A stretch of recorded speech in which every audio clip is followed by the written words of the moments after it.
দেখুন ম্যাম, আপনি আমার টিচার, আপনাকে আমি সম্মান করি, কিন্তু তাই বলে আজকে যেটা হয়েছে এটা ঠিক হয়নি।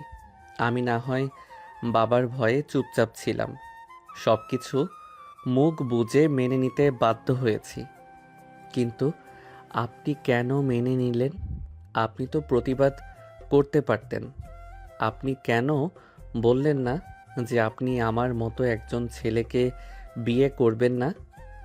আপনি কি একবারও ভেবে দেখেছেন বিষয়টা আমাদের দুজনের জন্য কতটা অস্বস্তিকর? দেখো আকাশ, একদম বাজে কথা বলবে না। আমার কোনো সমস্যা নেই। সমস্যা যেহেতু তোমার ছিল, তাহলে তুমি বিয়েতে কেন অস্বীকার করলে না? কেন বললে না যে তুমি বিয়ে করবে না? তোমাকে বিয়ে করতে আমার কোনো সমস্যা নেই। তাই আমি কখনোই বলিনি যে আমি বিয়েটা করব না। তাই এই বাজে কথাগুলো আর একবারও আমাকে বলবে না। আপনি কি পাগলি হয়ে গিয়েছেন ম্যাম? আপনি নিজে কি বুঝতে পারছেন আপনি কি বলছেন? আপনি হয়তো ভুলে যাচ্ছেন আমি আপনার স্টুডেন্ট, আর আপনি আমার ভার্সিটির টিচার। আমার মতো একটা ছেলেকে বিয়ে করতে আপনার অসুবিধা নেই মানে? সমাজ কি বলবে? আপনার রেপুটেশনের কি হবে? সবাই আমাদের নিয়ে মজা করবে। একটাবারও কি ভেবে দেখেছেন আমাদের দুজনকে এই সমাজ কোন নজরে দেখবে? দেখো, আমি সমাজের ধার ধারি না। সমাজ কি ভাবলো আর সমাজ কি বললো তাতে আমার কিছু যায় আসে না। আমাকে কখনো আর এই সমাজের কথা বলতে আসবে না। আর সমস্যা যেহেতু তোমার, সেহেতু তুমি তোমার বাবাকে গিয়ে বলো যে তুমি এই বিয়ে মানো না, তুমি আমাকে স্বীকার করছো না। ক্লিয়ার? তিথির কথা শুনে আকাশ অবাক হয়ে গেল। আকাশ ভাবতেও পারেনি তিথি তাকে এমন কিছু বলবে। আকাশ ভেবেছিল তিথি নিজেই এই বিয়েটার বিরোধিতা করবে, কারণ সে তার ভার্সিটির টিচার আর আকাশ তার স্টুডেন্ট। সেটা হয়তো তিথি মেনে নিতে পারবে না, কিন্তু আকাশকে অবাক করে দিয়ে তিথি সবটা মেনে নিচ্ছে এবং আকাশকে উল্টো ধমক দিচ্ছে বিয়েটা মেনে নেওয়ার জন্য। কিছুক্ষণ পর তিথি আবার বলতে শুরু করলো। দেখো আকাশ, তুমি যেমনটা অবাক হয়েছো, ঠিক তেমনটা আমিও অবাক হয়েছি। আমি কি তোমাকে খুব সানন্দে মেনে নিয়েছি? তাও না, কিন্তু কি করব বলো। বাবা যেহেতু অসুস্থ শরীর নিয়ে বারবার অনুরোধ করলেন, সেহেতু আমার না করার কোনো উপায় ছিল না। বাবার কথা ভেবেই আমি রাজি হয়েছি। তারপর যখন বিয়ের আসরে বর বেশে আমার নিজের স্টুডেন্টকে দেখলাম, এটা আমি কখনোই কল্পনা করিনি। কিন্তু তখন আর না করার কোনো উপায় ছিল না। পরিস্থিতি অনেকটা বেসামাল হয়ে গিয়েছিল। যাই হয়ে যাক ম্যাম, আমি এই সম্পর্কটা স্বাভাবিকভাবে নিতে পারছি না। আপনি আমার টিচার ছিলেন এবং সারা জীবন সম্মানীয়ই থাকবেন। তাই আমার একটা প্রস্তাব আছে। কি প্রস্তাব? দেখুন, আমরা দুজনেই পরিস্থিতির শিকার হয়ে বাধ্য হয়েছি। তাই এই ঘরের চার দেয়ালের মধ্যে আমরা আমাদের দূরত্ব বজায় রাখব। আমি আমার মতো থাকব, আপনি আপনার মতো। আমাদের স্বামী স্ত্রীর কোনো সম্পর্ক থাকবে না, কিন্তু পরিবারের সামনে এবং বাইরের মানুষের কাছে আমাদের স্বামী স্ত্রী হওয়ার অভিনয়টা করতে হবে, যাতে বাবা বা পরিবারের অন্য কেউ কষ্ট না পায়। আপনি কি রাজি? ঠিক আছে, আমিও সেটাই চাচ্ছিলাম। ঘরের ভেতর আমরা অপরিচিতদের মতোই থাকব, কিন্তু বাইরের দুনিয়ার জন্য আমরা এক সুখী দম্পতি। তবে মনে রেখো আকাশ, ভার্সিটিতে যেন আমাদের এই বিয়ের কথা কেউ না জানে। সেখানে আমি তোমার ম্যাম, আর তুমি আমার শুধুই স্টুডেন্ট। ঠিক আছে ম্যাম, আপনার সাথে আমার এই চুক্তি সই হলো। ঘরের চার দেয়ালের ভেতর আমরা আমাদের দূরত্ব বজায় রাখব, কিন্তু পরিবারের সামনে আমাদের এমনভাবে থাকতে হবে যেন আমাদের চেয়ে সুখী দম্পতি আর কেউ নেই। আমি আমার মতো থাকব, আপনি আপনার মতো। আমাদের মধ্যে স্বামী স্ত্রীর কোনো সম্পর্ক থাকবে না। আমি তোমার প্রস্তাবে রাজি আকাশ। পরিস্থিতির চাপে পড়ে আমরা যে বন্ধনে জড়িয়েছি, সেটা রাতারাতি মেনে নেওয়া আমার পক্ষে সম্ভব না। আজ রাত থেকে এই ঘরের এক পাশে তুমি থাকবে, আর অন্য পাশে আমি। আমাদের ব্যক্তিগত জীবনে কেউ কাউকে হস্তক্ষেপ করব না। কাল সকাল থেকে আমাদের কঠিন অভিনয় শুরু হবে। পরিবারের কেউ যেন বিন্দুমাত্র সন্দেহ না করে। সেই রাতে দুজনেই কারোর জন্য ভালো করে ঘুম হলো না। একদিকে শিক্ষক শিক্ষিকার সম্পর্কের দেওয়াল, অন্যদিকে সমাজ আর পরিবারের প্রত্যাশা। পরদিন ভোরে আকাশ আর তিথি নিজেদের গুছিয়ে নিয়ে ডাইনিং টেবিলে নাস্তা করতে বসলো। আকাশের বাবা এবং মা বেশ চিন্তিত ছিলেন যে নতুন দম্পতির মধ্যে কোনো দূরত্ব তৈরি হয় কিনা, কিন্তু তাদের দুজনকে হাসি মুখে একসাথে ঘর থেকে বের হতে দেখে পরিবারের সবার মুখে হাসি ফুটে উঠল। কালকে তোদের কোনো অসুবিধা হয়নি তো? আরে না মা, কিসের অসুবিধা? তোমাদের পুত্রবধূ তো দারুণ। আমরা কাল অনেক রাত পর্যন্ত গল্প করেছি। আসলে তিথিকে তো আগে ওভাবে চিনিই নি। ও মানুষ হিসেবে খুব ফ্রেন্ডলি। হ্যাঁ মা, আকাশও খুব খেয়াল রেখেছে আমার। ও আসলে বাইরে যতটা চঞ্চল, মনে মনে ততটাই দায়িত্বশীল। আপনারা একদম চিন্তা করবেন না। বাবা, আপনার শরীর খারাপ করবেন না। আমরা অনেক ভালো আছি, আমরা ঠিক আছি। আজ বিকেলে সবাই মিলে একটু বাইরে ঘুরতে বের হব। তিথির এই হ্যাপি কাপল অভিনয় দেখে আকাশ ভিতরে ভিতরে খুব অবাক হয়ে যাচ্ছিল। তার রাগী ম্যাম যে এত নিখুঁত অভিনয় করতে পারেন সেটা সে আগে কখনোই ভাবেনি। পরিবারের সবাই যখন তাদের হাসি ঠাট্টায় মেতে উঠল, তখন টেবিলের নিচে আকাশ আলতো করে তিথির পায়ে একটু খোঁচা দিল, যেন মনে করিয়ে দিতে চাইল যে অভিনয়টা দারুণ হচ্ছে। তিথিও তখন কটমট করে আকাশের দিকে তাকালো, যেন বলতে চাইল বেশি বাড়াবাড়ি করো না। বাইরে থেকে তাদের দেখে কেউ সুখী দম্পতি মনে করলো ভেতরে ভেতরে দুজনের মধ্যেই এক অদ্ভুত চাপা উত্তেজনা কাজ করছিল। সকালের নাস্তা শেষ হতেই আকাশের বাড়িতে এক এলাহি কাণ্ড শুরু হয়ে গেল। নতুন বউ ঘরে এসেছে তাই আত্মীয় স্বজনদের আনাগোনা আর রান্না বান্নার আয়োজনে পুরো বাড়ি যেন উৎসবে মেতে উঠেছে। আকাশের মা আর চাচিরা মিলে ঠিক করলেন আজ দুপুরের পরই আকাশ আর তিথিকে তিথিদের বাড়িতে পাঠানো হবে। বিয়ের পর যে নিয়ম কানুন থাকে, যাকে বলে ফিরতি যাত্রা, সেটারই তোড়জোড় চলছে। বাড়িতে রান্নাবান্নার সুগন্ধে চারপাশ মোমো করছে। আকাশ নিজের ঘরে গিয়ে আয়নার সামনে দাঁড়িয়ে পাঞ্জাবির কলার ঠিক করছিল। এমন সময় তিথি ঘরে ঢুকলো। তিথির পরনে একটা লাল গাঢ় রঙের জামদানি শাড়ি, কপালে ছোট্ট একটা টিপ। তাকে দেখে আকাশ কিছুক্ষণের জন্য থমকে গেল। নিজের ভার্সিটির রাগী ম্যামকে এভাবে ঘরোয়া সাজে দেখে সে ঠিক বুঝে উঠতে পারছিল না কি বলবে। ম্যাম, আপনাকে তো দেখে চেনাই যাচ্ছে না। মানে ভার্সিটিতে তো সব সময় ফর্মাল শাড়ি আর চোখে চশমা দিয়ে একদম গম্ভীর হয়ে থাকেন। এখন তো মনে হচ্ছে আপনি সত্যি আমাদের বাড়ির বউ। দেখো আকাশ, প্রশংসা করার দরকার নেই। আমরা চুক্তি করেছি যে বাড়ির লোকের সামনে অভিনয় করব। তার মানে এই নয় যে নিভৃতে পেলেই তুমি আমাকে নিয়ে রসিকতা করবে। আর শোনো, আমার বাবার বাড়িতে গিয়ে কিন্তু সাবধানে থাকবে। বাবা খুব অসুস্থ, তিনি যেন আমাদের মধ্যে কোনো ঝামেলার আঁচ না পান। সেখানে তোমাকে আদর্শ জামাই হয়ে থাকতে হবে। আপনি একদম চিন্তা করবেন না। অভিনয়ের অস্কারটা বোধ হয় এবার আমিই পাবো। তবে আপনার বাবার সামনে আপনাকে ম্যাম বলে ফেললে কিন্তু মুশকিল হবে। তাই এখন থেকে আপনাকে নাম ধরে ডাকার প্র্যাকটিস করা উচিত নয় কি? খবরদার, নাম ধরে ডাকার সাহস করবে না। সবার সামনে না হয় তুমি তুমি করে কথা বলবে, কিন্তু নাম ধরে ডাকবে না। আমি তোমার চেয়ে বয়সেও বড় আর সম্পর্কে শিক্ষিকা, সেটা ভুলে যেও না। তাদের এই খুনসুটির মাঝেই আকাশের মা ঘরে ঢুকলেন। তিনি তিথির হাতে কিছু সোনার গহনা পরিয়ে দিলেন এবং আশীর্বাদ করলেন। পরিবারের বড়দের আশীর্বাদ নিতে নিতেই দুপুরের খাবারের ডাক পড়ল। ডাইনিং টেবিলে যেন রাজকীয় ভোজ, ইলিশ মাছ, খাসির মাংস, হরেক রকমের ভর্তা আর পোলাও। আকাশ আর তিথিকে পাশাপাশি বসিয়ে খাওয়ানো হলো। আকাশের মা জোর করে তিথির পাতে বড় মাছের টুকরো তুলে দিচ্ছিলেন আর তিথি মিলান হেসে সেটা গ্রহণ করছিল। আকাশ আর চোখে দেখছিল যে ম্যাম ক্লাসের সামান্য শব্দ হলেও চিৎকার করে ওঠেন। তিনি এখন কত শান্তভাবে শাশুড়ির আবদার সহ্য করছেন। খাওয়া দাওয়া শেষ করে তারা তিথির বাবার বাড়ির উদ্দেশ্যে রওনা হলো। গাড়িতে দুজনের মধ্যে দীর্ঘক্ষণ কোনো কথা হলো না। আকাশ জানালার বাইরে তাকিয়ে ভাবছিল, কাল যে মানুষটা তার জীবনের সবচেয়ে বড় আতঙ্কের নাম ছিল, আজ সে তার পাশে বসে আছে তার স্ত্রী হয়ে। তিতির বাড়িতে পৌঁছানোর পর সেখানেও একই অবস্থা। তিতির বাবা গেটের সামনে দাঁড়িয়েছিলেন। আকাশকে দেখে তিনি জড়িয়ে ধরলেন, তার চোখে আনন্দের জল। বাবা আকাশ, আমার মাটা খুব একগুঁয়ে আর রাগী। তুমি ওকে একটু আগলে রেখো। আমি জানি ও একটু কঠিন স্বভাবের, কিন্তু মনটা খুব পরিষ্কার। বাবা, আপনি একদম চিন্তা করবেন না। তিথি তো আমার খুব ভালো বন্ধু হয়ে গেছে। আমরা একে অপরকে খুব ভালো বুঝি, তাই না তিথি? আকাশ তিথির দিকে তাকিয়ে একটা বাঁকা হাসি দিল। তিথি মনে মনে আকাশকে চিবিয়ে খেতে চাইল, মুখের মিষ্টি হাসি ফুটিয়ে তুলল। এরপর শুরু হলো বিয়ের পরের আসল রিচুয়াল বা নিয়ম কারণ।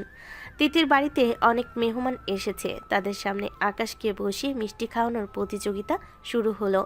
তিথির কাজিনরা মিলে আকাশকে ঘিরে ধরল সালামির জন্য। আকাশও দাঁড় হাতে পকেট থেকে টাকা বের করে দিল। তিথি একপাশে দাঁড়িয়ে অবাক হয়ে দেখছিল আকাশের এই মিশুক রূপটা। ক্লাসে যে ছেলেটা পড়া না পেরে মাথা নিচু করে বসে থাকতো, সে এখন পুরো বাড়ি মাতিয়ে রেখেছে। বিকেলের দিকে তিথির মা তাদের নিয়ে বসলেন বড় এক থালা ভর্তি দুধ আলতা নিয়ে।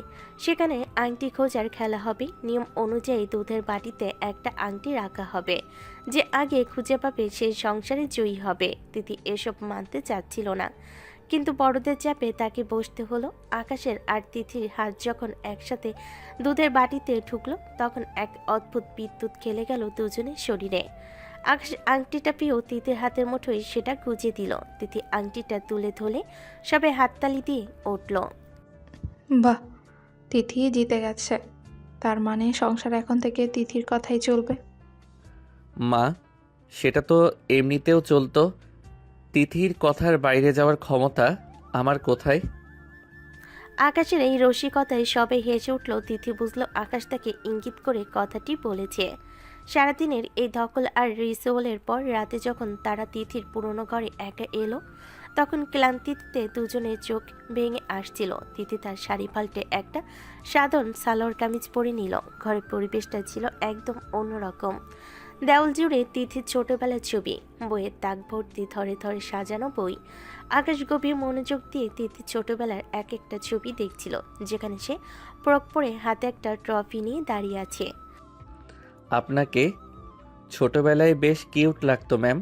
এই ছবিটা দেখলে কেউ বলবে না আপনি বড় হয়ে বাঘিনী হবেন। আকাশ, তুমি কি আজ থামবে না? সারাদিন অনেক নাটক করেছো, এবার চুপচাপ ঘুমানোর ব্যবস্থা করো। কাল সকালে কিন্তু আমাদের ভার্সিটিতে যেতে হবে, মনে আছে তো? মনে আছে ম্যাম। কাল থেকে আবার সেই একঘেয়ে স্টুডেন্ট টিচার লাইফ ভাবতেই কেমন লাগছে। সকালে আপনাকে ম্যাম বলে ডাকবো আর রাতে এই এক ঘরে আপনার সাথে থাকবো। জীবনটা সত্যি বিচিত্র, তাই না? তিথি কোনো উত্তর দিল না। সে বিছানার একপাশে বালিশ দিয়ে দেওয়াল তৈরি করে শুয়ে পড়ল। আকাশও অন্য পাশে জায়গা করে নিল। বাইরে তখন ঝিঝি পোকার ডাক শোনা যাচ্ছে। উৎসবের কোলাহল থেমে গেছে, কিন্তু দুজনের মনের ভেতরে নতুন এক দ্বন্দ্ব আর ভালো লাগার সুর বাজতে শুরু করেছে।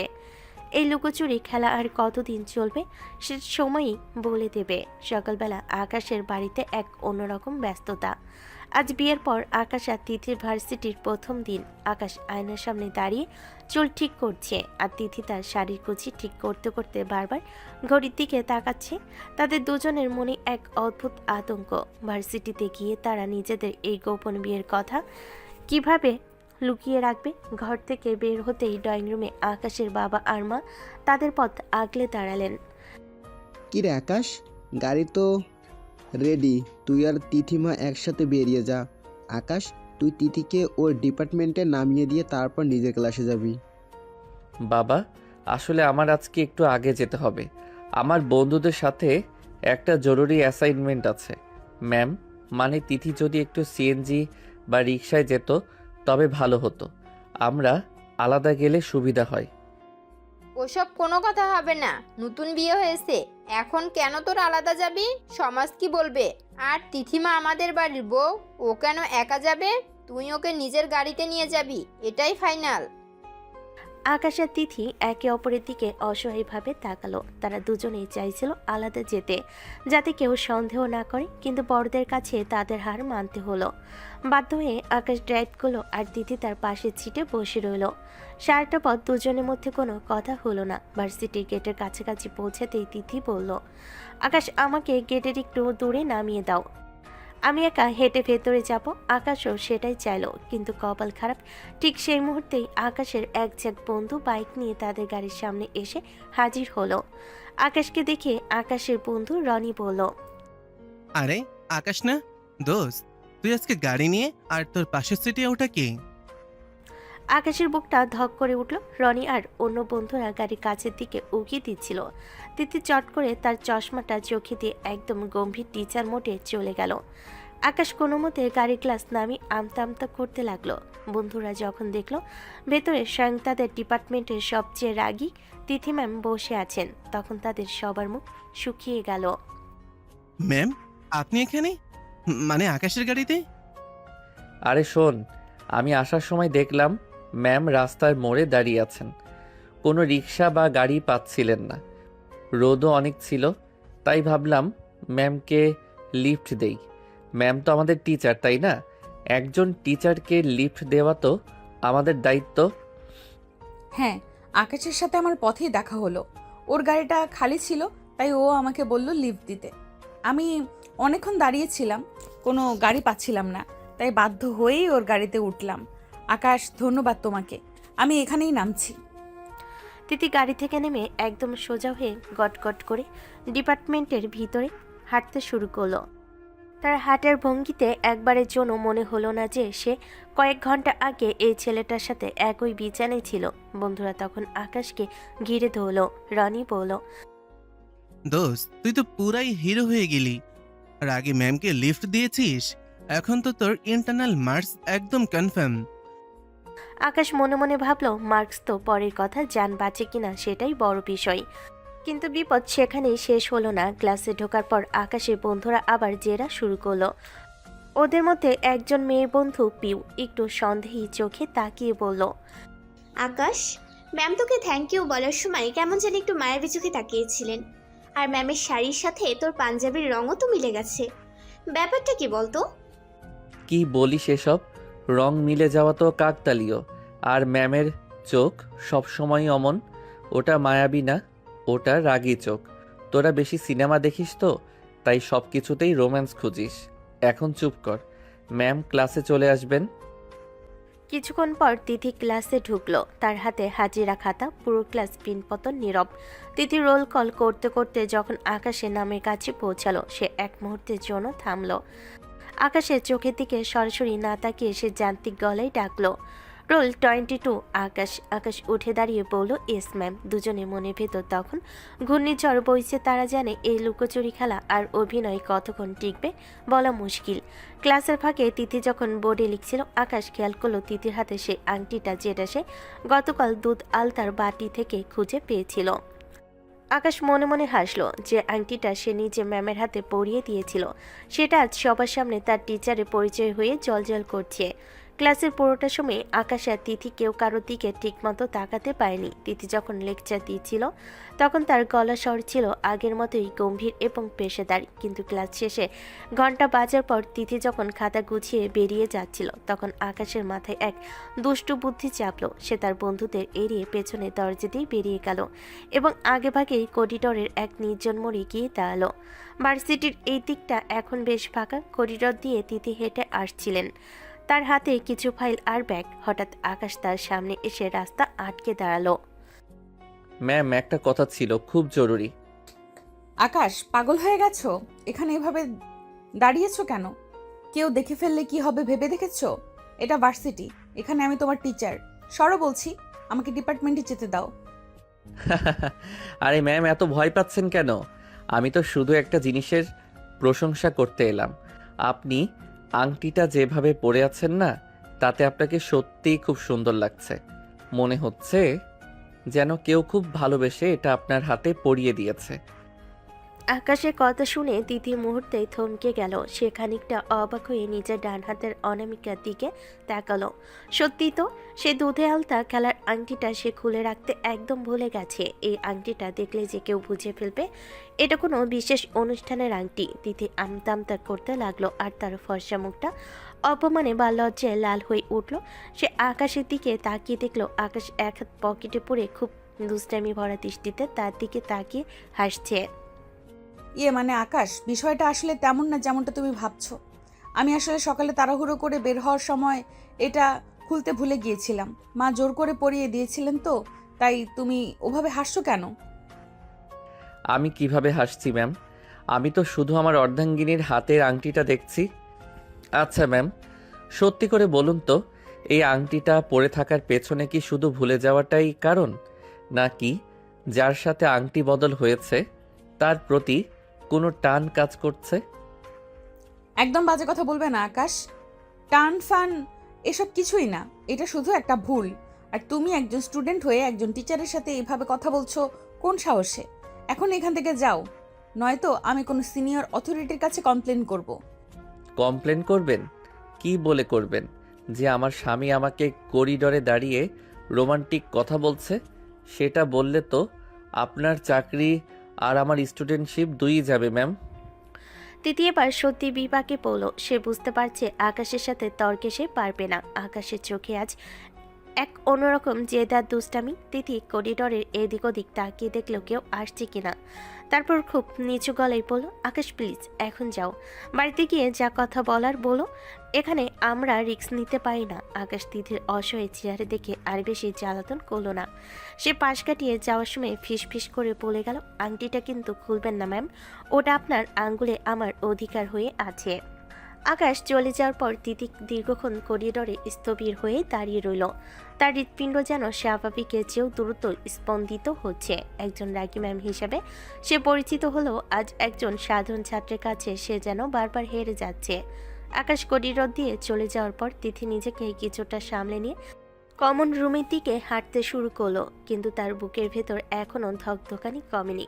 ঠিক তখনই বিপরীত দিক থেকে আসছিলেন আহনান স্যার। আহনান স্যার এই ভার্সিটিরই একজন তরুণ এবং জনপ্রিয় শিক্ষক। তিনি মনে মনে তিথিকে বেশ পছন্দ করেন, যদিও তিথি তাকে সবসময় একজন ভালো সহকর্মী হিসাবেই দেখে এসেছে। আরে তিথি ম্যাম, আজ আপনাকে বেশ অন্যরকম লাগছে।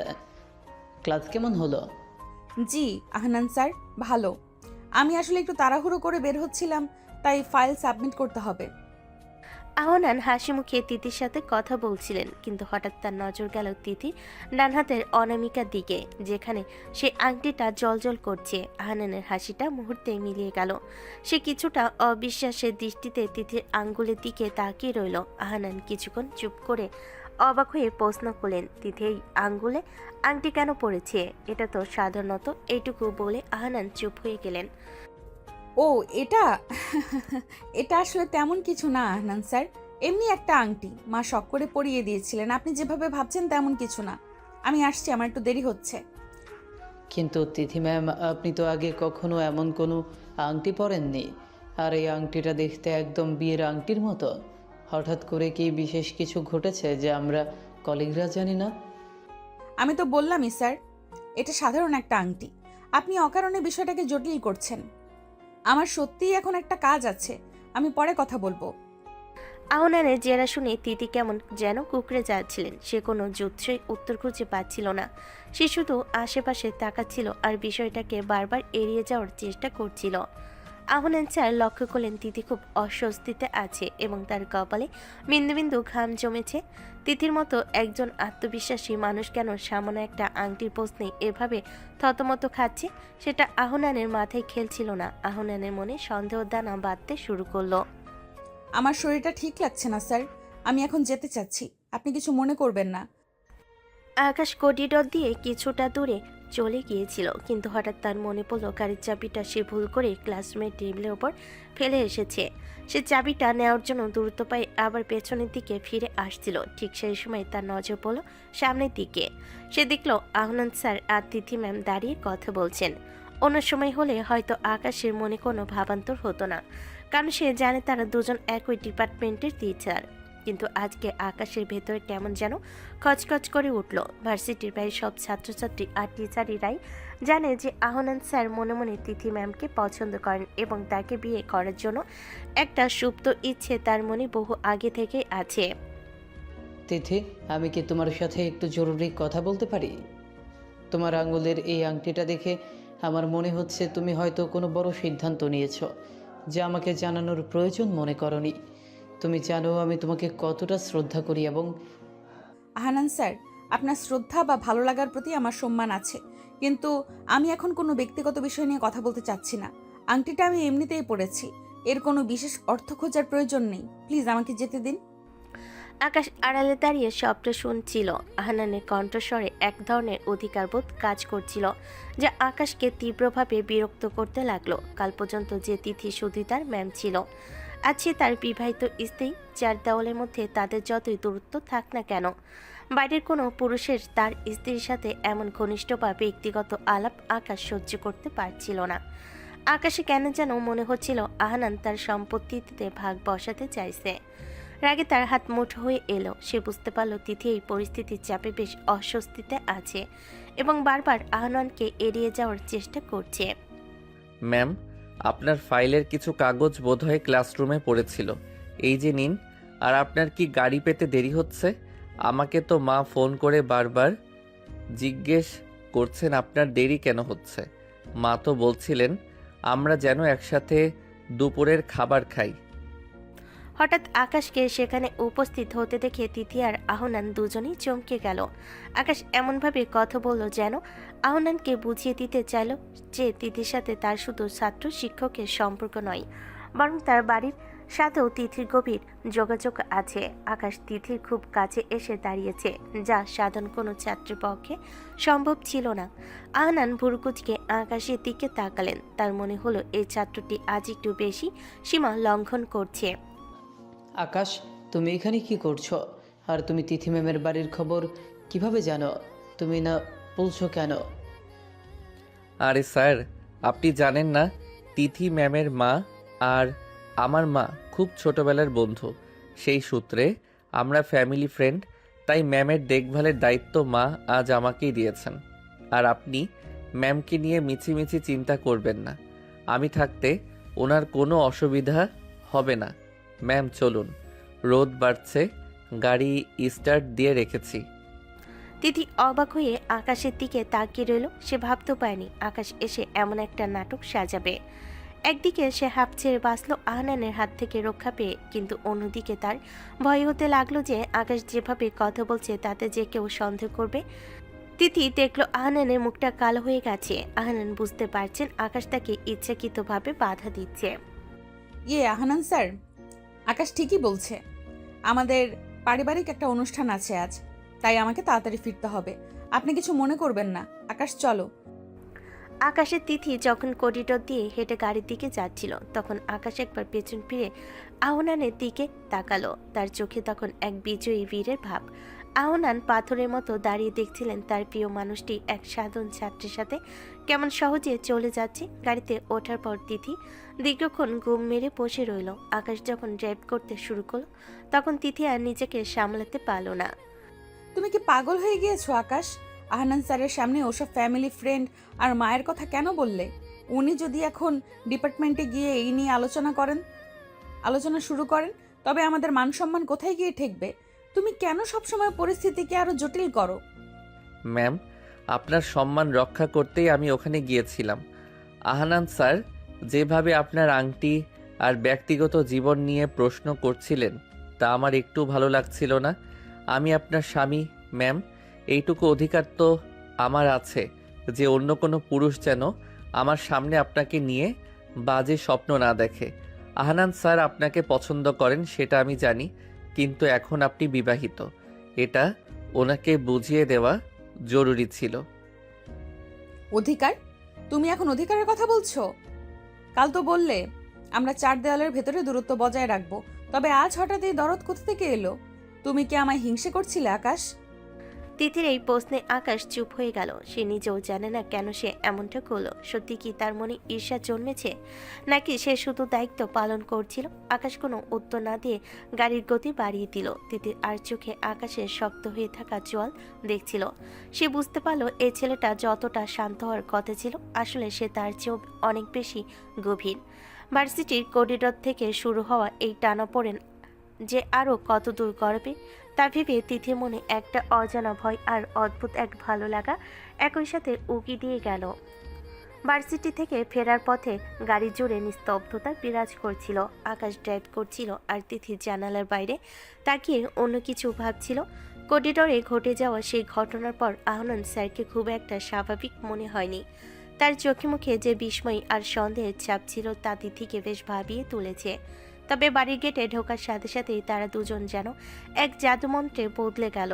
গাড়ির দরজা খুলে নামার আগে আকাশ তিথির দিকে তাকিয়ে মুচকি হাসলো, যেন মনে করিয়ে দিল যে এখন অভিনয়ের সময়। বাড়িতে পা রাখতেই তার আবার সেই আদর্শ সুখী দম্পতি, সবার সাথে হাসি মুখে কথা বলা, একসাথে বসে চা খাওয়া আর একে অপরের প্রতি কৃত্রিম যত্ন দেখানো, সবই চলল নিখুঁতভাবে। তাদের এই ভালোবাসার নাটক দেখে বাড়ির বড়রা বেশ তৃপ্তি পেলেন। কিন্তু রাতের আধার নামতে যখন তারা নিজেদের শোবার ঘরে ফিরল, তখন সেই কৃত্রিম হাসির আড়াল থেকে বেরিয়ে আসলো আসল দূরত্ব। ম্যাম, আজকের দিনটা কিন্তু বেশ ধকলের ছিল। বিশেষ করে ওই আহানান স্যারকে যেভাবে হ্যান্ডেল করলাম, আমার তো মনে হয় আমাকে কোনো সিরিয়ালে চান্স দেওয়া উচিত। আপনি যেভাবে ভয় পেয়েছিলেন, আমি না গেলে নির্ঘাত ধরা পড়ে যেতেন। তোমার এই অতিরিক্ত আত্মবিশ্বাস একদিন আমাদের বিপদে ফেলবে আকাশ। তুমি নিজেকে বড় বেশি চালাক ভাবো। এখন চুপচাপ নিজের জায়গায় যাও, আমার মাথায় খুব যন্ত্রণা করছে। তিথি ড্রেসিং টেবিলের সামনে দাঁড়িয়ে নিজের গয়নাগুলো খুলছিল। আকাশ বিছানার এক কোণে বসে নিজের ফোনটা চেক করছিল। হঠাৎ পিনপতন নীরবতা ভেঙে আকাশের ফোনটা সজোরে বেজে উঠল। স্ক্রিনের দিকে তাকাতেই আকাশের মুখটা কেমন ফ্যাকাশে হয়ে গেল। কলটা এসেছে নীলার কাছ থেকে। নীলা হলো আকাশের এক্স গার্লফ্রেন্ড। আকাশ অনেক চেষ্টা করেও এই নামটা নিজের জীবন থেকে পুরোপুরি মুছে ফেলতে পারেনি। নীলার ফোন থেকে আকাশ এক মুহূর্তের জন্য থতমত খেয়ে গেল।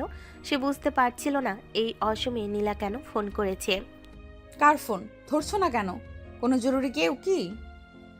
না, মানে বিশেষ কেউ না, জাস্ট এক বন্ধু। তিথি লক্ষ্য করলো আকাশের গলার স্বর কাঁপছে এবং সে ফোনটা আড়াল করার চেষ্টা করছে। তিথি আর চোখে স্ক্রিনের দিকে তাকিয়ে নীলা নামটা দেখে ফেলো। সে জানে আকাশ আর নীলার অতীতের কথা, কারণ ভার্সিটির কোনো খবরই ম্যাম হিসাবে তার অজানা ছিল না।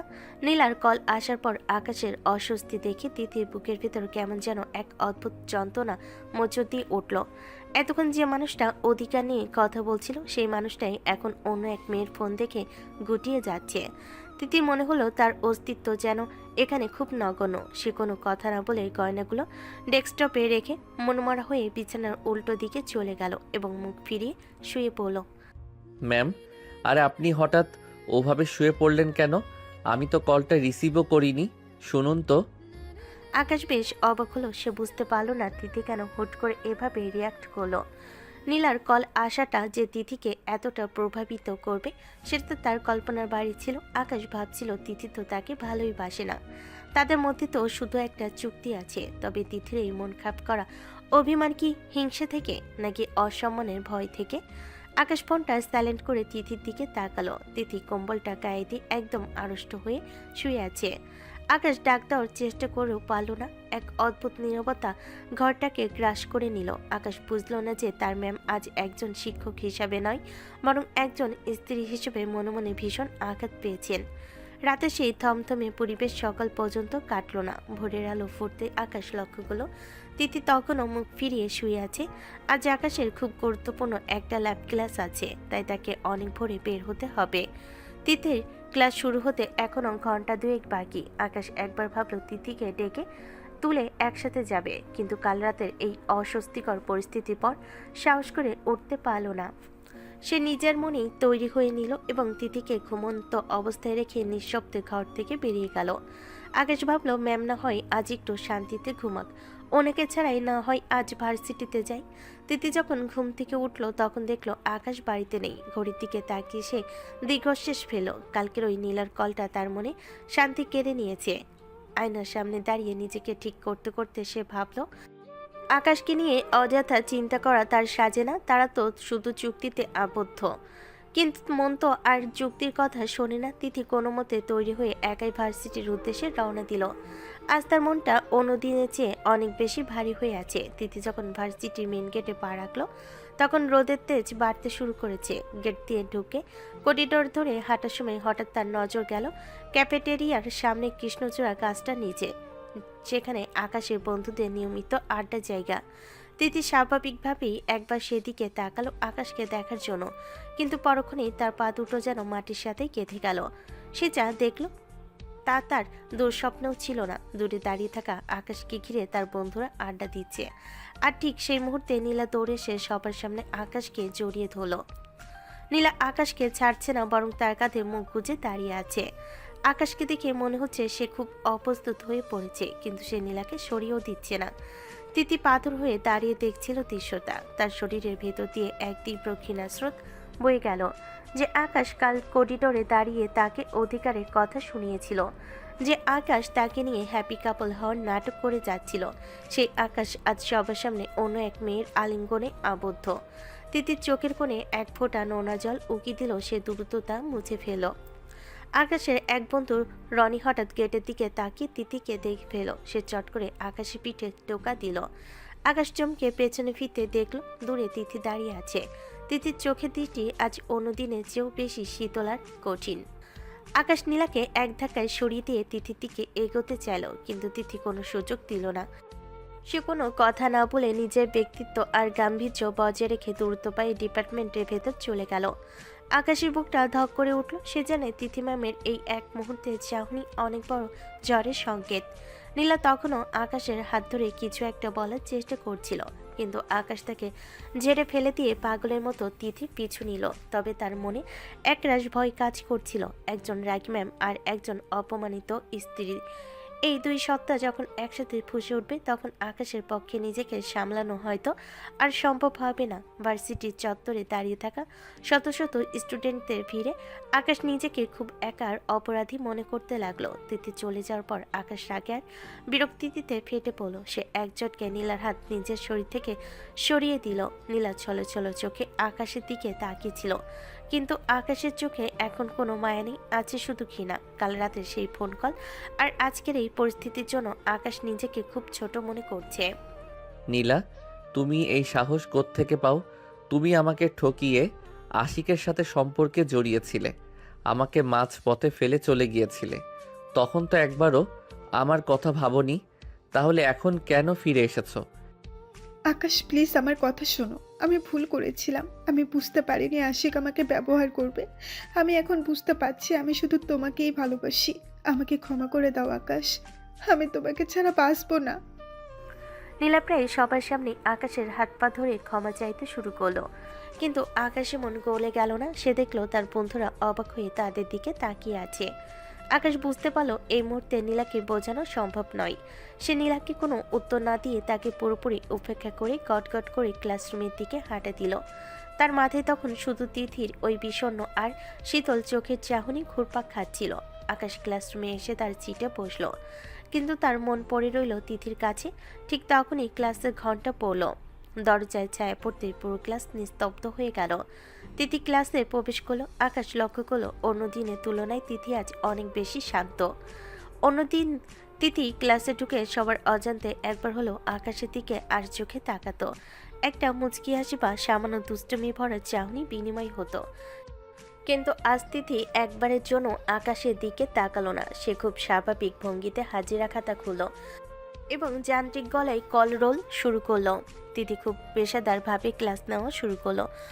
কেন সবার সামনে আমাকে এভাবে অস্বস্তিতে ফেলছো? ম্যাম কি খুব বেশি কষ্ট পেয়েছেন?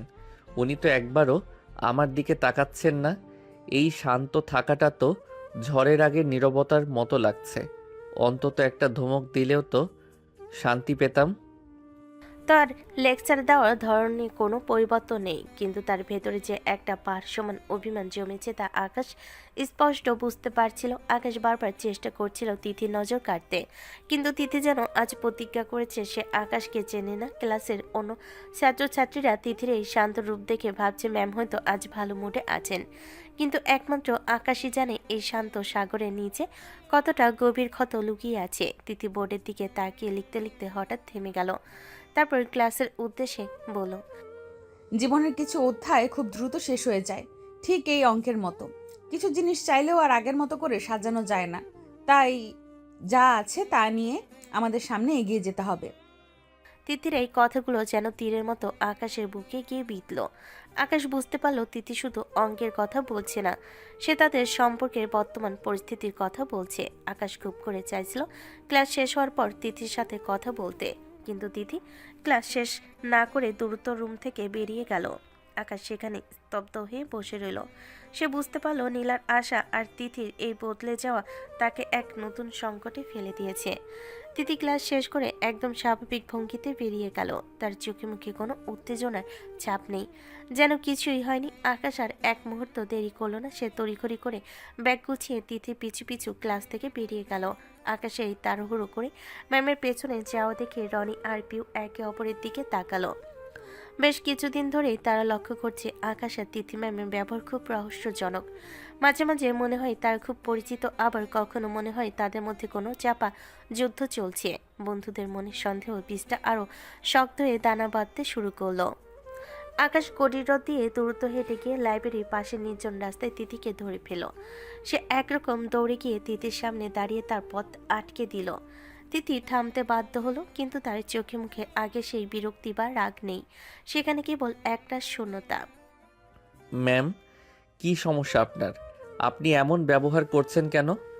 ক্লাসে একবারও আমার দিকে তাকালেন না, এখন কথা না বলে চলে যাচ্ছেন কেন? করছেন এমন? আমি তো স্বাভাবিকই আছি আকাশ, আমি তো কোনো খারাপ ব্যবহার করিনি।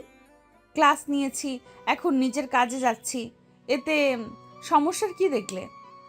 আপনি ভালো করেই জানেন আমি কিসের কথা বলছি। ওই যে সকালে নীলা আমাকে জড়িয়ে ধরেছিল, সেটা দেখে আপনি অমন করছেন কেন? আপনি তো বলেছিলেন আমাদের মধ্যে কোনো ভালোবাসা নেই, আমরা শুধু চুক্তিতে আছি। আপনি তো আমাকে ভালোবাসেন না, তবে নীলাকে আমার সাথে দেখে আপনার এত জলে কেন? আকাশের এই সরাসরি প্রশ্নে তিথি এক মুহূর্তের জন্য থমকে গেল। তার বুকের ভেতরটাও হু হু করে উঠল। সে মুখে এক কঠিন আবরণ বজায় রাখলো। সে আকাশের চোখের দিকে তাকিয়ে খুব ধীর স্থিরভাবে উত্তর দিতে শুরু করলো। দেখো আকাশ, বেশি কথা বলবে না। আমি মোটেও কোনো খারাপ ব্যবহার করছি না। তোমার যা ভালো লাগে তুমি তাই করো। তোমার প্রাক্তন প্রেমিকা তোমাকে জড়িয়ে ধরবে না, তুমি তাকে নিয়ে ঘুরতে যাবে, সেটা তোমার একান্ত ব্যক্তিগত বিষয়। আমাকে আমার মতো থাকতে দাও। আমার বিষয় নিয়ে অকারণে নাক গলাতে এসো না। আমি তো তোমার বিষয়ে কোনো হস্তক্ষেপ করছি না, তাহলে তুমি কেন আমার পেছনে ঘুরছো? কিন্তু ম্যাম, আপনি তো আমার স্ত্রী, আমাদের বিয়ের কথা কেউ না জানলেও। স্টপ ইট আকাশ। বিয়ের কথা চার দেওয়ালের ভেতর থাকাই ভালো। এখানে আমি তোমার টিচার আর তুমি আমার স্টুডেন্ট। আর চুক্তির কথা যদি বলো, তবে মনে রেখো চুক্তিতে সম্মান দেওয়ার কথা ছিল, অপমান করার নয়। কিন্তু এখন আর ওসব নিয়ে কথা বললে লাভ নেই। তোমার জীবনে কে আসবে আর কে যাবে তাতে আমার কিছুই যায় আসে না। সো মুভ সাইড, আমাকে যেতে দাও। আকাশ কোনো উত্তর দিতে পারল না। সে দেখলো তিথি তাকে এড়িয়ে গটগট করে চলে যাচ্ছে। তিথির এই কিছু যাই আসে না কথাটা আকাশে কানে বারবার বাজতে লাগলো। সে বুঝতে পারলো তিথি তাকে শুধু এড়িয়ে যাচ্ছে না, বরং মনে দরজায় একটা শক্ত তালা লাগিয়ে দিয়েছে। আকাশ সেখানে পাথরের মতো দাঁড়িয়ে রইল। সে চেয়েছিল তিথি রাগ করুক, চিৎকার করুক, কিন্তু এই শান্ত অবহেলা সে সহ্য করতে পারছে না। এদিকে আড়ালে দাঁড়িয়ে থাকা রনি আর পিউ তাদের এই বাদানুবাদ আংশিক দেখে ফেলল, যা তাদের সন্দেহের ঘৃতাহুতি দিল। তিথির কাছ থেকে কোনো সদুত্তর না পেয়ে আকাশ চরম বিরক্তি আর হতাশ হয়ে ক্লাসে ফিরে এলো। কিন্তু সেখানে ঢোকার সাথে সাথে তার জন্য অপেক্ষা করছিল আরও বড় বিপদ। ক্লাসের রনি, পিউ আর বাকি বন্ধুরা মিলে আকাশকে মাঝখানে রেখে ঘিরে ধরল। সবার চোখে মুখে তখন রাজ্যের কৌতূহল আর সন্দেহ। আকাশ বুঝতে পারল আজ আর সহজে পার হওয়া যাবে না। কি রে আকাশ, তোর সমস্যাটা কি বলতো? আমরা অনেক দিন ধরে খেয়াল করেছি তুই কেন জানি সবসময় তিথি ম্যামের পেছন পেছন খুরখুর করিস। আগে তো তুই ওনাকে দেখলে 100 হাত দূরে থাকতি, এখন ওনার ছায়াও ছাড়ছিস না। শুধু তাই না, ম্যামের ব্যবহারও তোর প্রতি খুব অস্বাভাবিক। আজ সকালেও করিডোরে তোদের অমন উত্তেজিত হয়ে কথা বলতে দেখলাম। আকাশ, লুকাস না, সত্যি করে বলতো, ম্যাডামের সাথে তোর কোনো ঝামেলা হয়েছে নাকি অন্য কিছু? আরে তোরা কি শুরু করলি বলতো? ম্যামের সাথে আমার একটা ইন্টারনাল মার্কস নিয়ে ঝামেলা চলছে, সেটা মেটাতেই ওনার পেছনে যাচ্ছি। তোরা সব সময় উল্টাপাল্টা চিন্তা করিস কেন? আমাকে যেতে দে তো, মাথা গরম হয়ে আছে। আকাশ কোনো মতে বন্ধুদের পাশ কাটিয়ে ক্লাসরুম থেকে বেরিয়ে হন্তদন্ত হয়ে পার্কিংয়ের দিকে যেতে লাগলো। কিন্তু সে বুঝতে পারেনি তার বেস্ট ফ্রেন্ড হৃদয় তাকে এক মুহূর্তের জন্য নজর ছাড়া করেনি। হৃদয় জানে আকাশ যখন মিথ্যা বলে তখন সে চোখের দিকে তাকিয়ে কথা বলতে পারে না। হৃদয় নিঃশব্দে আকাশের পিছু নিল এবং পার্কিং লটের এক নির্জন জায়গায় আকাশকে একা পেয়ে সামনে গিয়ে দাঁড়ালো। কি রে হৃদয়, তুই এখানেও চলে এলি? বললাম না এখন আমার মুড ভালো নেই, আমাকে একা থাকতে দে। দেখ আকাশ, সবাইকে তুই মিথ্যে বলে ভোলাতে পারবি, কিন্তু আমাকে না। আমি তোর ছোটবেলার বন্ধু, তোর চোখের ভাষা আমি পড়তে পারি। গত কয়েকদিন ধরে তুই আর তিথি ম্যাম যেভাবে চলছিস, সেটা কোনো ছাত্র আর শিক্ষিকার সম্পর্ক হতে পারে না। আমি আজ সকালে তোদের করিডোরের কথাগুলো আংশিক শুনেছি। তুই ভুল শুনেছিস হৃদয়, তুই বেশি ভাবছিস। আকাশকে মিথ্যে বলতে পারবি না, আমাকে সত্যিটা বল। ম্যাডাম কি তোকে ব্ল্যাকমেল করছে? একই তোদের মধ্যে এমন কিছু আছে যা তুই কাউকে বলতে পারছিস না? দেখ, সবাইকে মিথ্যে বলতে পারলেও আমাকে বলতে পারবি না, তাই যা ঘটেছে সত্যি সত্যি আমার কাছে বল। কথা দিচ্ছি, আমি ছাড়া আর কেউ জানবে না। হৃদয়ের এমন দৃঢ় আর মায়াভরা কথা শুনে আকাশের ভেতরের শক্ত বাতটা যেন ভেঙে গেল। সে বুঝতে পারল এই বিশাল রহস্যের বোঝা সে আর একা বইতে পারছে না। তার একজন বিশ্বস্ত মানুষের খুব প্রয়োজন, যে তাকে বিচার করবে না, বরং বুঝবে। আকাশ আশেপাশে একবার তাকিয়ে নিশ্চিত হয়ে নিল কেউ নেই তো। তারপর এক দীর্ঘশ্বাস ফেলে হৃদয়ের কাঁধে হাত রাখল।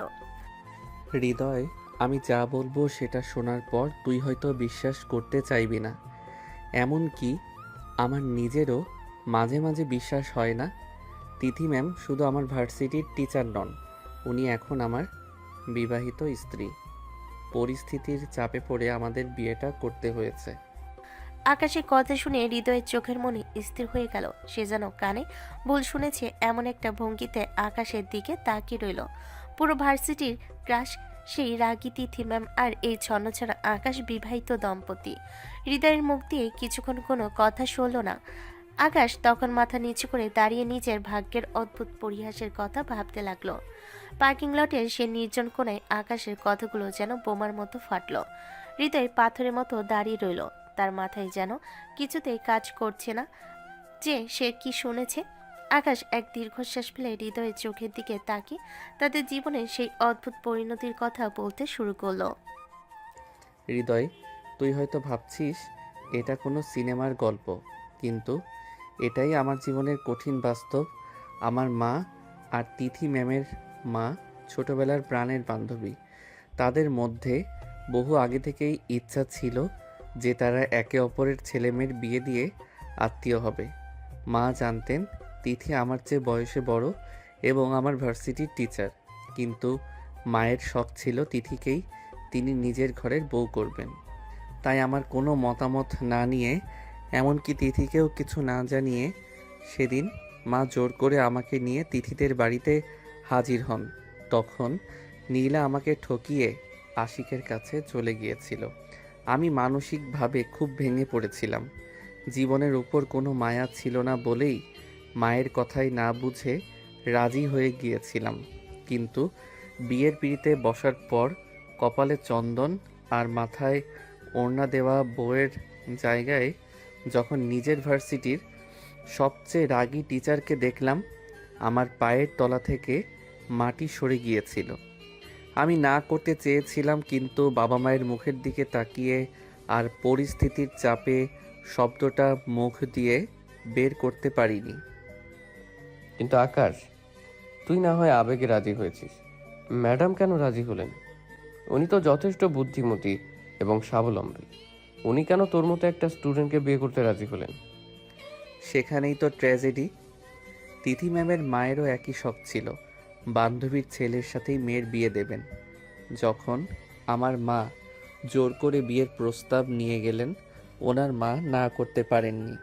তবে ম্যাডামকে আগে থেকে জানানো হয়নি যে পাত্র তার চেয়ে বয়সে ছোট বা তার নিজেরই ছাত্র। ম্যাডাম ভেবেছিলেন হয়তো স্বাভাবিক কোনো সম্বন্ধ, কিন্তু বিয়ের আসরে যখন আত্মীয় স্বজনদের সামনে আমাকে দেখলেন, তখন ওনার পৃথিবীটাও থমকে গিয়েছিল। ওনার বাবা অনেক দিন ধরে অসুস্থ, ডাক্তার টেনশন করতে নিষেধ করেছেন। সেই মুহূর্তে যদি উনি বিয়েটা ভেঙে দিতেন, তবে সমাজে ওনার বাবার মান সম্মান ধুলোয় মিশে যেত, আর অসুস্থ বাবা হয়তো সে আঘাত সইতে পারতেন না। মূলত বাবার জীবন বাঁচাতে আর পরিস্থিতির চাপে পড়েই উনি এই অসম্মানজনক বিয়েটা মেনে নিতে বাধ্য হয়েছেন। আকাশের পুরো কথা শুনে হৃদয় পুরো অবাক হয়ে গেল। সে কি রিয়াকশন দেবে তা যেন সে ভুলে গেছে। তার চোখের সামনে ভেসে উঠল ক্লাসে সেই গম্ভীর তিথি ম্যামের ছবি, যিনি লোহা দিয়ে গড়া বলে মনে হতো, কিন্তু সেই মানুষটার পেছনে যে এমন একটা অসাহিত্যের গল্প থাকতে পারে তার হৃদয়ের কল্পনার বাইরে ছিল। হৃদয় কয়েক মিনিট স্তব্ধ হয়ে আকাশের দিকে তাকিয়ে রইল। তার মনে হলো আকাশ আর তিথি দুজনেই আসলে একটা বড় ষড়যন্ত্র বা পরিস্থিতির শিকার। দোস্ত, আমি আসলেই ভাষা হারিয়ে ফেলেছি। আমি ভাবতেও পারিনি তোদের দুজনের মধ্যে এত বড় একটা রহস্য লুকিয়ে আছে, অথচ তোরা ভার্সিটিতে একে অপরের সাথে এমন ব্যবহার করিস যেন তোদের মধ্যে কোনো সম্পর্কই নেই। বিশেষ করে ম্যাডাম, উনি কিভাবে এত বড় সত্যিটা বুকের ভেতর চেপে রেখে ক্লাস নেন? এটাই তো সমস্যা হৃদয়। এই রহস্যের বোঝা বইতে বইতে আমরা ক্লান্ত। এখন আবার নীলার এই ফিরে আসা সব কিছু আরও ওলট পালট করে দিচ্ছে। ম্যাম হয়তো ভাবছেন আমি এখনও নীলাকেই ভালোবাসি, তাই উনি আমার উপর বিরক্ত। কিন্তু আমি ওনাকে কিভাবে বোঝাবো যে আমি এখন এক গভীর চক্রে আটকে গেছি।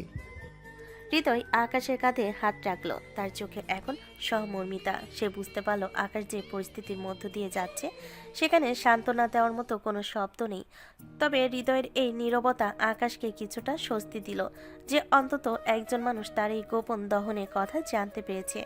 পার্কিং লটের নির্জনতায় দুই বন্ধুর কথোপকথন গভীর থেকে গভীরতর হচ্ছিল। আকাশের মুখে সবটা শোনার পর হৃদয়ের বিস্ময় কাটছিল না। তবে সে আকাশের চোখে এক অদ্ভুত অস্থিরতা লক্ষ্য করল, যা আগে কখনো দেখেনি। হৃদয় একটু সময় নিয়ে আকাশের চোখের দিকে তাকিয়ে সরাসরি একটা প্রশ্ন করে বসল। আচ্ছা আকাশ, একটা কথা সত্যি করে বলতো, তুই কি ম্যামকে ভালোবাসিস? মানে তিথি ম্যামের প্রতি কি তোর আসলেই কোনো অনুভূতি তৈরি হয়েছে? ভালোবাসি কিনা জানি না রে হৃদয়, তবে ইদানিং ম্যাডামের মন খারাপ দেখলে আমার একদম ভালো লাগে না। কেন জানি নিজের ভেতর খুব অস্থির লাগে। এই কদিন ওনার সাথে এক ছাদের নিচে মানুষটা যে উপর দিয়ে যতটা রাগী, ভেতরটা ঠিক ততটাই নরম। সত্যি বলতে উনি এখন আমার অভ্যাসে পরিণত হয়েছেন। এই যে ওনার সাথে ছোট ছোট ঝগড়া, একটু একটু হাসি মজা, এগুলোকেই আমাকে আবার নতুন করে বাঁচতে শিখিয়েছে। না হলে নীলা যখন আমাকে ঠকিয়ে চলে গিয়েছিল আমি তো একদম শেষ হয়ে গিয়েছিলাম।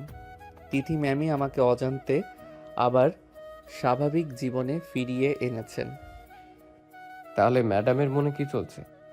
ম্যাডাম কি তোকে ভালোবাসে? উনি কি একবারও তোকে এমন কিছু বুঝিয়েছেন? না রে, ওনার মনে কি আছে সেটা বোঝা মুশকিল।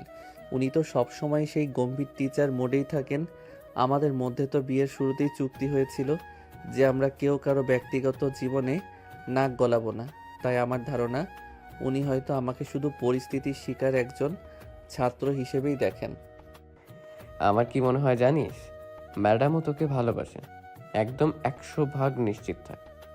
তুই হঠাৎ এমন কথা কেন বলছিস? ওনার ব্যবহারে তো ভালোবাসার চিটে ফোঁটাও দেখি না, শুধু ধমক আর শাসন। আরে বুদ্ধু, এটাই তো ভালোবাসার লক্ষণ। তুই ভেবে দেখ, ম্যাডাম যদি তোকে ভালো না বাসতেন তবে নীলাকে তোর সাথে জড়িয়ে ধরা অবস্থায় দেখে ওনার কিচ্ছু যায় আসতো না। উনি তো চুক্তির দোহাই দিয়ে সব কিছু এড়িয়ে যেতে পারতেন, কিন্তু ম্যাডাম রিঅ্যাক্ট করেছেন। ওনার মুখ শুকিয়ে গেছে, তোর ওপর অভিমান করেছেন। তার মানে কি? তার মানে তোর জীবনে অন্য কোনো মেয়ের উপস্থিতি ম্যাম সহ্য করতে পারছেন না।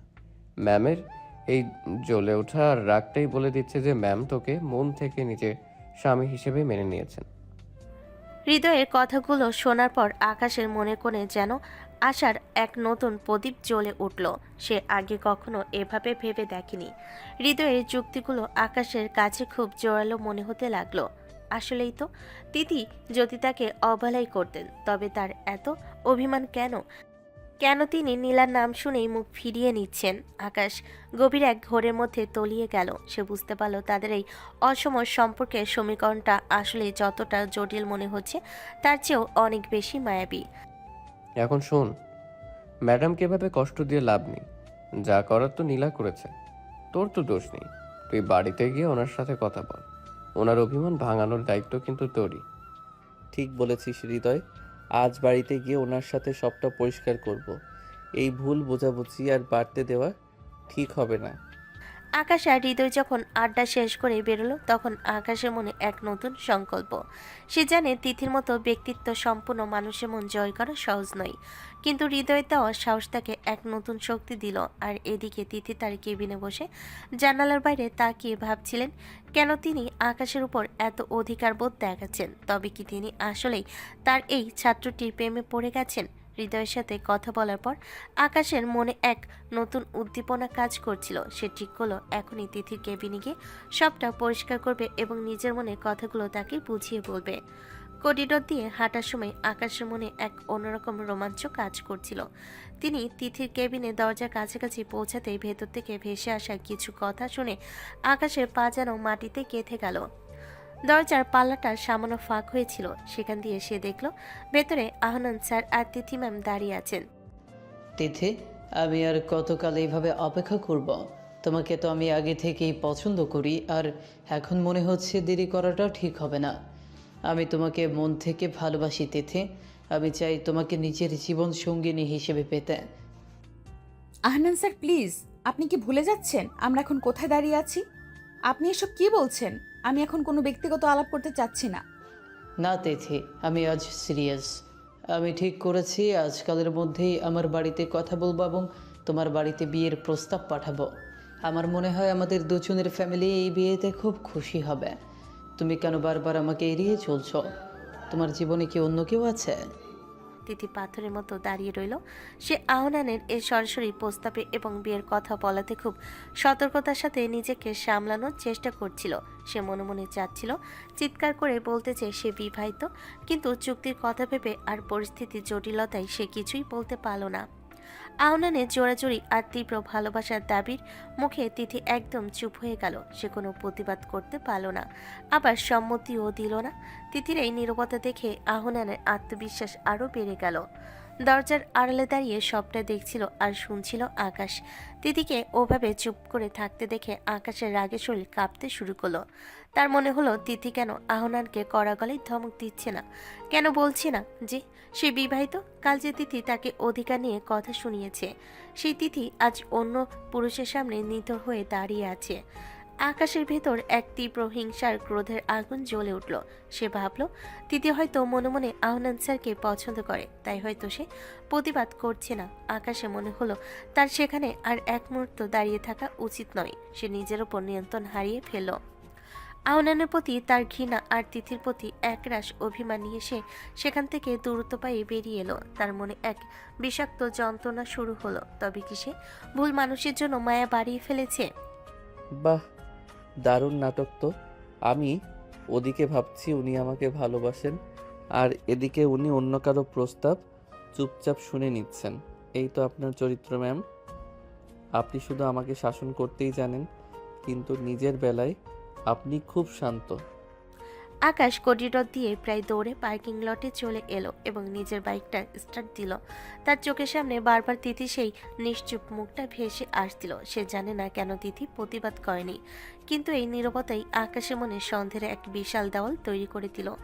আকাশ আর এক মুহূর্ত সেখানে থাকলো না। তীব্র গতিতে বাইক চালিয়ে সে ভার্সিটির গেট পার হয়ে গেল। সে জানে না সে কোথায় যাচ্ছে, কিন্তু তার মনে হচ্ছে এই মায়ার জগৎ থেকে সে যত দূরে চলে যাবে ততই মঙ্গল।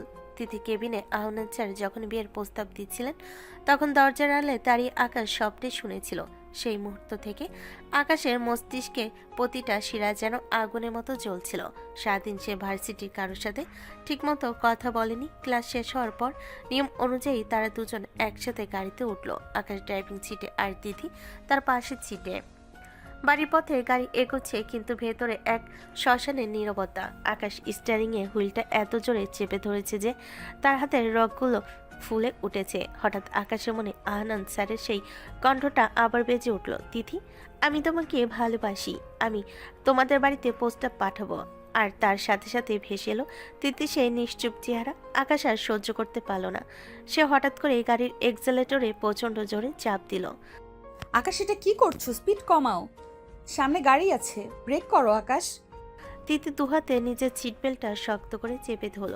সে ছোটবেলা থেকে গাড়ির অতিরিক্ত স্পিডে খুব ভয় পায়। তার বুক ধড়ফড় করতে শুরু করেছে, কিন্তু আকাশ যেন আজ বধির হয়ে গেছে। সে সামনে রাস্তার দিকে তাকিয়ে আছে ঠিকই, কিন্তু তার চোখ দুটো লাল হয়ে আছে এক অদ্ভুত আক্রোশে। সে বারবার ওভারটেক করছে এবং গাড়ির গতি আরও বাড়িয়ে দিচ্ছে। সে শহরের মেন রাস্তা থেকে বের করে গাড়িটাকে একটা নির্জন কাঁচা রাস্তার দিকে নিয়ে গেল। দুপাশে বিশাল ফাঁকা মাঠ, জনমানবহীন প্রান্তর। সেখানে এসে আকাশ সজোরে ব্রেক করলো। টায়ার আর মাটির ঘর্ষণে এক বিকট শব্দ হলো এবং গাড়িটা সজোরে কেঁপে থেমে গেল। তুমি কি পাগল হয়ে গিয়েছো আকাশ? আমাদের আজ বড় কোনো অ্যাক্সিডেন্ট হতে পারতো। তুমি কেন আমার সাথে এমন করছো? আমি স্পিডে ভয় পাই জেনেও তুমি গাড়িতে এইভাবে চালালে কেন? অ্যাক্সিডেন্ট হলে হবে, তাতে আপনার কি? আপনি তো এখন নতুন জীবনের স্বপ্ন দেখছেন, তাই না ম্যাম?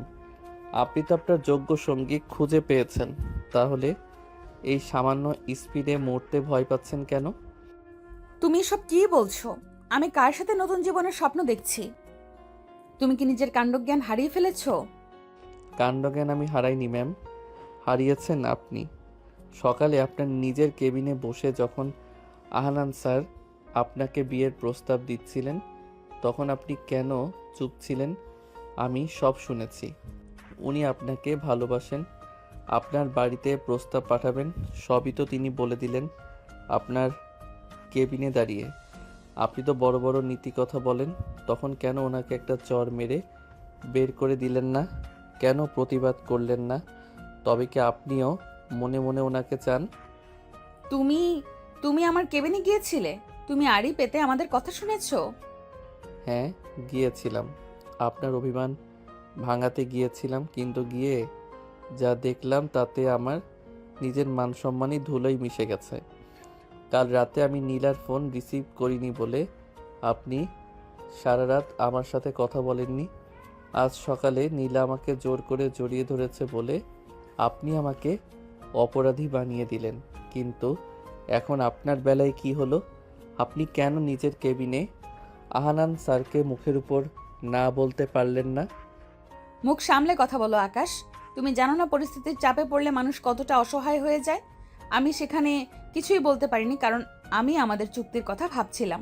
আমি যদি আহানান স্যারকে আমার কেবিনে দাঁড়িয়ে বলে দিতাম আমি বিবাহিত, তবে কালই সারা ভার্সিটি আমাদের এই বিয়ের কথা জেনে যেত। তখন কি হতো? তোমার ক্যারিয়ারের কি হতো? আমার সম্মানের কি হতো? ক্যারিয়ার আর সম্মানের দোহাই দেবেন না ম্যাম। আপনার যদি ওনাকে ফিরিয়ে দেওয়ার ইচ্ছা থাকতো তবে আপনি অন্যভাবেও প্রতিবাদ করতে পারতেন, কিন্তু আপনি চুপ থেকে ওনাকে সুযোগ দিয়েছেন। আসলে কি জানেন, আমি আপনার কাছে শুধুই একটা ছোট ছেলে, একজন অপদার্থ ছাত্র, আর আহানান স্যার আপনার সমমর্যাদার। তাই হয়তো ওনার প্রস্তাব আপনার কাছে অনেক বেশি দামি মনে হয়েছে। তুমি এতটাই নীচ আকাশ? তুমি আমাকে এই চোখে দেখো? আমি তোমার জন্য নিজের ইগো, নিজের ইচ্ছা সবকিছু বিসর্জন দিয়ে এই বিয়েতে রাজি হয়েছি। তুমি নীলাকে দেখে আজও যেভাবে দুর্বল হয়ে পড়ো সেটা আমি সহ্য করতে পারছি না বলেই আজ অভিমান করেছিলাম, অথচ তুমি আমাকে চরিত্রহীন বানাতে চাইছো। তিতির চোখের জল দেখে আকাশের ভেতরে রাগটা যেন মুহূর্তে জল হয়ে গেল। সে দেখলো তিথি ভয় আর অপমানে কাঁপছে। আকাশ বুঝতে পারলো সে রাগের মাথায় তিথিকে অনেক বড় অপবাদ দিয়ে ফেলেছে। তার মনে হলো সে শুধু হিংসা থেকেই এই কাজগুলো করেছে। তিথির কান্না যেন আকাশের হৃদয়ে তপ্ত সীসার মতো বিচ্ছে। আকাশ ধীর পায়ে গাড়ি থেকে নেমে ও পাশে গিয়ে তিথির দিকে দরজাটা খুলল। তার মনে হলো যে মানুষটাকে সে নিজের আশ্রয়ে আগলে রাখার কথা ছিল, তাকে সে আজ সবচেয়ে বেশি কষ্ট দিয়ে ফেলেছে। নির্জন মাঠের মাঝখানে গাড়িটা দাঁড়িয়ে আছে, চারিদিকে ধুলোবালির মিলান আলো। গাড়ির ভেতরে তিথির কান্নার শব্দ আর বাইরের স্তব্ধতা মিলে এক করুণ পরিবেশ তৈরি হয়েছে। আকাশ গাড়ির উপরে গিয়ে দরজা খুলে দেখলো তিথি স্টারিংয়ে মাথা রেখে ফুপিয়ে কাঁদছে। আকাশের ভেতরের সব রাগ মুহূর্তেই অনুশোচনায় বদলে গেল। সে তিথির পাশে এসে হাঁটু গেড়ে বসলো। তিথির কান্নার শব্দ আকাশের বুকের ভেতর হাতুড়ির মতো বিচ্ছিল। সে বুঝতে পারল হিংসা আর সন্দেহের বশে ভর্তি হয়ে সে তার প্রিয় মানুষটিকে কতটা অপমান করে ফেলেছে। ম্যাম প্লিজ শান্ত হন, আমি ভুল করেছি, আমি জঘন্য কথা বলেছি, আমার আসলে মাথা ঠিক ছিল না। আনান স্যারকে আপনার ওইভাবে কাছে আসতে দেখে আমি পাগল হয়ে গিয়েছিলাম। তুমি আমাকে বিশ্বাস করোনি আকাশ? তুমি আমাকে ওই নীলার সাথে তুলনা করলে। যে মেয়েটা তোমাকে মাঝপথে ছেড়ে চলে গিয়েছিল, তার জন্য তুমি আজ আমাকে এত বড় অপবাদ দিলে। না ম্যাম, আপনি ভুল বুঝছেন। নীলা আমার অতীত, ও আমার জীবনের একটা অভিশপ্ত অধ্যায়। ও আমাকে ঠকিয়ে চলে গেছে, ও আমার বিশ্বাস ভেঙেছে। যে মেয়ে আমাকে একবার ঠকিয়ে অন্যের হাত ধরে চলে যেতে পারে, তাকে আমি এই জীবনে আর কখনো জায়গা দেব না। নীলার জন্য আমার মনে এখন ঘৃণা ছাড়া আর কিচ্ছু নেই। কিন্তু আপনাকে আমি নিজের জীবন থেকে আর হারাতে পারবো না। আমি একবার হারানোর বেদনা সইতে পেরেছি, কিন্তু আপনাকে হারালে আমি মরেই যাব। আকাশের কণ্ঠস্বর শেষ দিকে এসে রুদ্ধ হয়ে গেল। তার দু চোখ বেয়ে অবিরল ধারায় অশ্রু ঝরতে লাগলো। তিথি অবাক হয়ে কান্নারত আকাশের দিকে তাকালো। যে ছেলেটা সবসময় চঞ্চল আর দুষ্টামি করে বেড়ায়, তাকে এভাবে শিশুর মতো ভেঙে পড়তে দেখে তিথির খুব খারাপ লাগলো। আকাশের কান্না দেখে তিথি নিজের সব রাগ যেন মুহূর্তেই উবে গেল। আকাশ তখন আর নিজেকে সামলাতে পারল না। সে কান্নায় ভেঙে পড়ে তিথির কোলের পর মাথা রেখে বাচ্চাদের মতো ফুপিয়ে কেঁদে উঠল এবং তিথিকে শক্ত করে জড়িয়ে ধরল। ম্যাম প্লিজ আমাকে ছেড়ে যাবেন না। আমি জানি আমি ছোট, আমি ম্যাচিওর, কিন্তু আমি আপনাকে ছাড়া থাকতে পারবো না। আমি সহ্য করতে পারছিলাম না যে আহানান স্যার আপনাকে নিয়ে স্বপ্ন দেখছে। আমি আপনাকে ভালোবাসি ম্যাম, আমি সত্যি আপনাকে অনেক ভালোবাসি। আকাশ যখন হঠাৎ করে তিথিকে জড়িয়ে ধরল, তখন তিথি শরীরের সব শক্তি দিয়ে শক্ত হয়ে গেল। তার মস্তিষ্ক বলছিল এটা ভুল, সে তো আকাশের টিচার, কিন্তু তার মন বলছিল এই ছেলেটিকে এখন এক চরম অসহায়ত্বে ভুগছে। আকাশের গরম চোখের জল যখন তিথির শাড়ির উপর দিয়ে তার ত্বকে গিয়ে লাগলো, তখন তিথি সব বাধা যেন ধুয়ে মুছে গেল। সে দেখলো আকাশ শুধু কান্না করছে আর বারবার ক্ষমা চাইছে। তিথি কোনো কথা বলতে পারলো না। তার হাত দুটো প্রথমে জড়সড় থাকলেও ধীরে ধীরে সে আকাশী পিঠে হাত রাখলো এবং তাকে আলতো করে সান্ত্বনা দিতে শুরু করলো। শান্ত হও আকাশ, কেঁদো না। আমি তো কোথাও যাচ্ছি না, আমি তো তোমার কাছেই আছি। আহানান স্যার যাই বলুক, আমি তো তোমার স্ত্রী। এই সত্যিটা তো আর বদলে যাবে না। তুমি কেন মিছে মিছে নিজের উপর এত চাপ নিচ্ছ? আপনি আমার উপর রাগ করে নেই তো ম্যাম? আপনি আমাকে ক্ষমা করেছেন। তোমার মতো পাগলকে ক্ষমা না করে উপায় আছে? এখন চোখের জল মোছো। এই মহা জনমানবহীন মাঠে আমরা এভাবে বসে থাকলে মানুষ অন্য কিছু ভাববে। চলো এবার বাড়িতে ফিরি, মা হয়তো আমাদের জন্য চিন্তা করছেন। আকাশ তিথির কোল থেকে মাথা তুলল। তার চোখ দুটো লাল হয়ে ফুলে গেছে, মুখে এক করুণ হাসি। তিথি তার নিজের রুমাল দিয়ে আকাশের চোখের জল মুছে দিল। সেই মুহূর্তে তাদের দুজনের মধ্যে আর কোনো টিচার স্টুডেন্টের সম্পর্ক ছিল না, ছিল কেবল দুজন মানুষের না বলা একরাশ ভালোবাসা। আকাশ আর তিথি আবার গাড়িতে বসলো। গাড়িটা যখন স্টার্ট নিল, তখন আকাশে মনে হলো সে যেন এক নতুন জীবন ফিরে পেয়েছে। আর তিথি জানালার বাইরে তাকিয়ে ভাবছিল এই পাগল ছেলেটাকে আগলে রাখা এখন তার জীবনে সবচেয়ে বড় দায়িত্ব হয়ে দাঁড়িয়েছে। নির্জন মাঠে সেই ঝোড়ো পরিস্থিতি শান্ত হয়ে এসেছে। আকাশের কান্না বেগ কমেছে, কিন্তু তার চোখের কোণে এখনো আর্দ্রতা লেগে আছে। তিথি শান্ত মনে স্টিয়ারিং ধরে সামনের দিকে তাকিয়ে আছেন। গাড়িটি এখন ধীর গতিতে বাড়ির দিকে এগোচ্ছে। গাড়ির ভেতরের আবহাওয়া এখন আর শান্ত নয়, বরং এক অদ্ভুত মায়াবী নিস্তব্ধতায় ঘেরা। আকাশ চিটে হেলান দিয়ে তিথির শান্ত মুখটার দিকে তাকালো। তার মনে হলো আজ যদি সে নিজের সবটুকু উজাড় করে না বলে, তবে এই মানুষটাকে সে কোনোদিনও পুরোপুরি নিজের করে পাবে না। ম্যাম আজ না হয় সব পর্দা সরিয়ে দেই। আমি জানি আমাদের শুরুটা ছিল এক পরিস্থিতির শিকার। আপনি আমাকে ছাত্র হিসেবে ছাড়া অন্য কোনোভাবে দেখার সুযোগ পাননি, কিন্তু এই কয়েকদিনে আমি আপনার যে রূপটা দেখেছি, আপনার যে নিঃস্বার্থ যত্ন দেখেছি, সেটা আমাকে বদলে দিয়েছে। আমি আর ওই নীলার পেছনে পড়ে থাকা ছন্ন ছাড়া আকাশ নেই। আমি সত্যি আপনাকে আমার জীবনের ধ্রুবতারা হিসেবে চাই। আকাশ, তুমি কি জানো তুমি কি বলছো? আমাদের বয়সের পার্থক্য, আমাদের পেশাগত অবস্থান সবকিছুই কিন্তু আমাদের বিরুদ্ধে। সমাজ যখন জানবে একজন শিক্ষিকা তার ছাত্রকে বিয়ে করেছে, তখন তারা আমাদের ছেড়ে কথা বলবে না। এই ঝাপটা সামলানোর ক্ষমতা কি তোমার আছে? আছে ম্যাম, শুধু আপনি সাথে থাকলে আমি হিমালয়ও টপকাতে পারবো।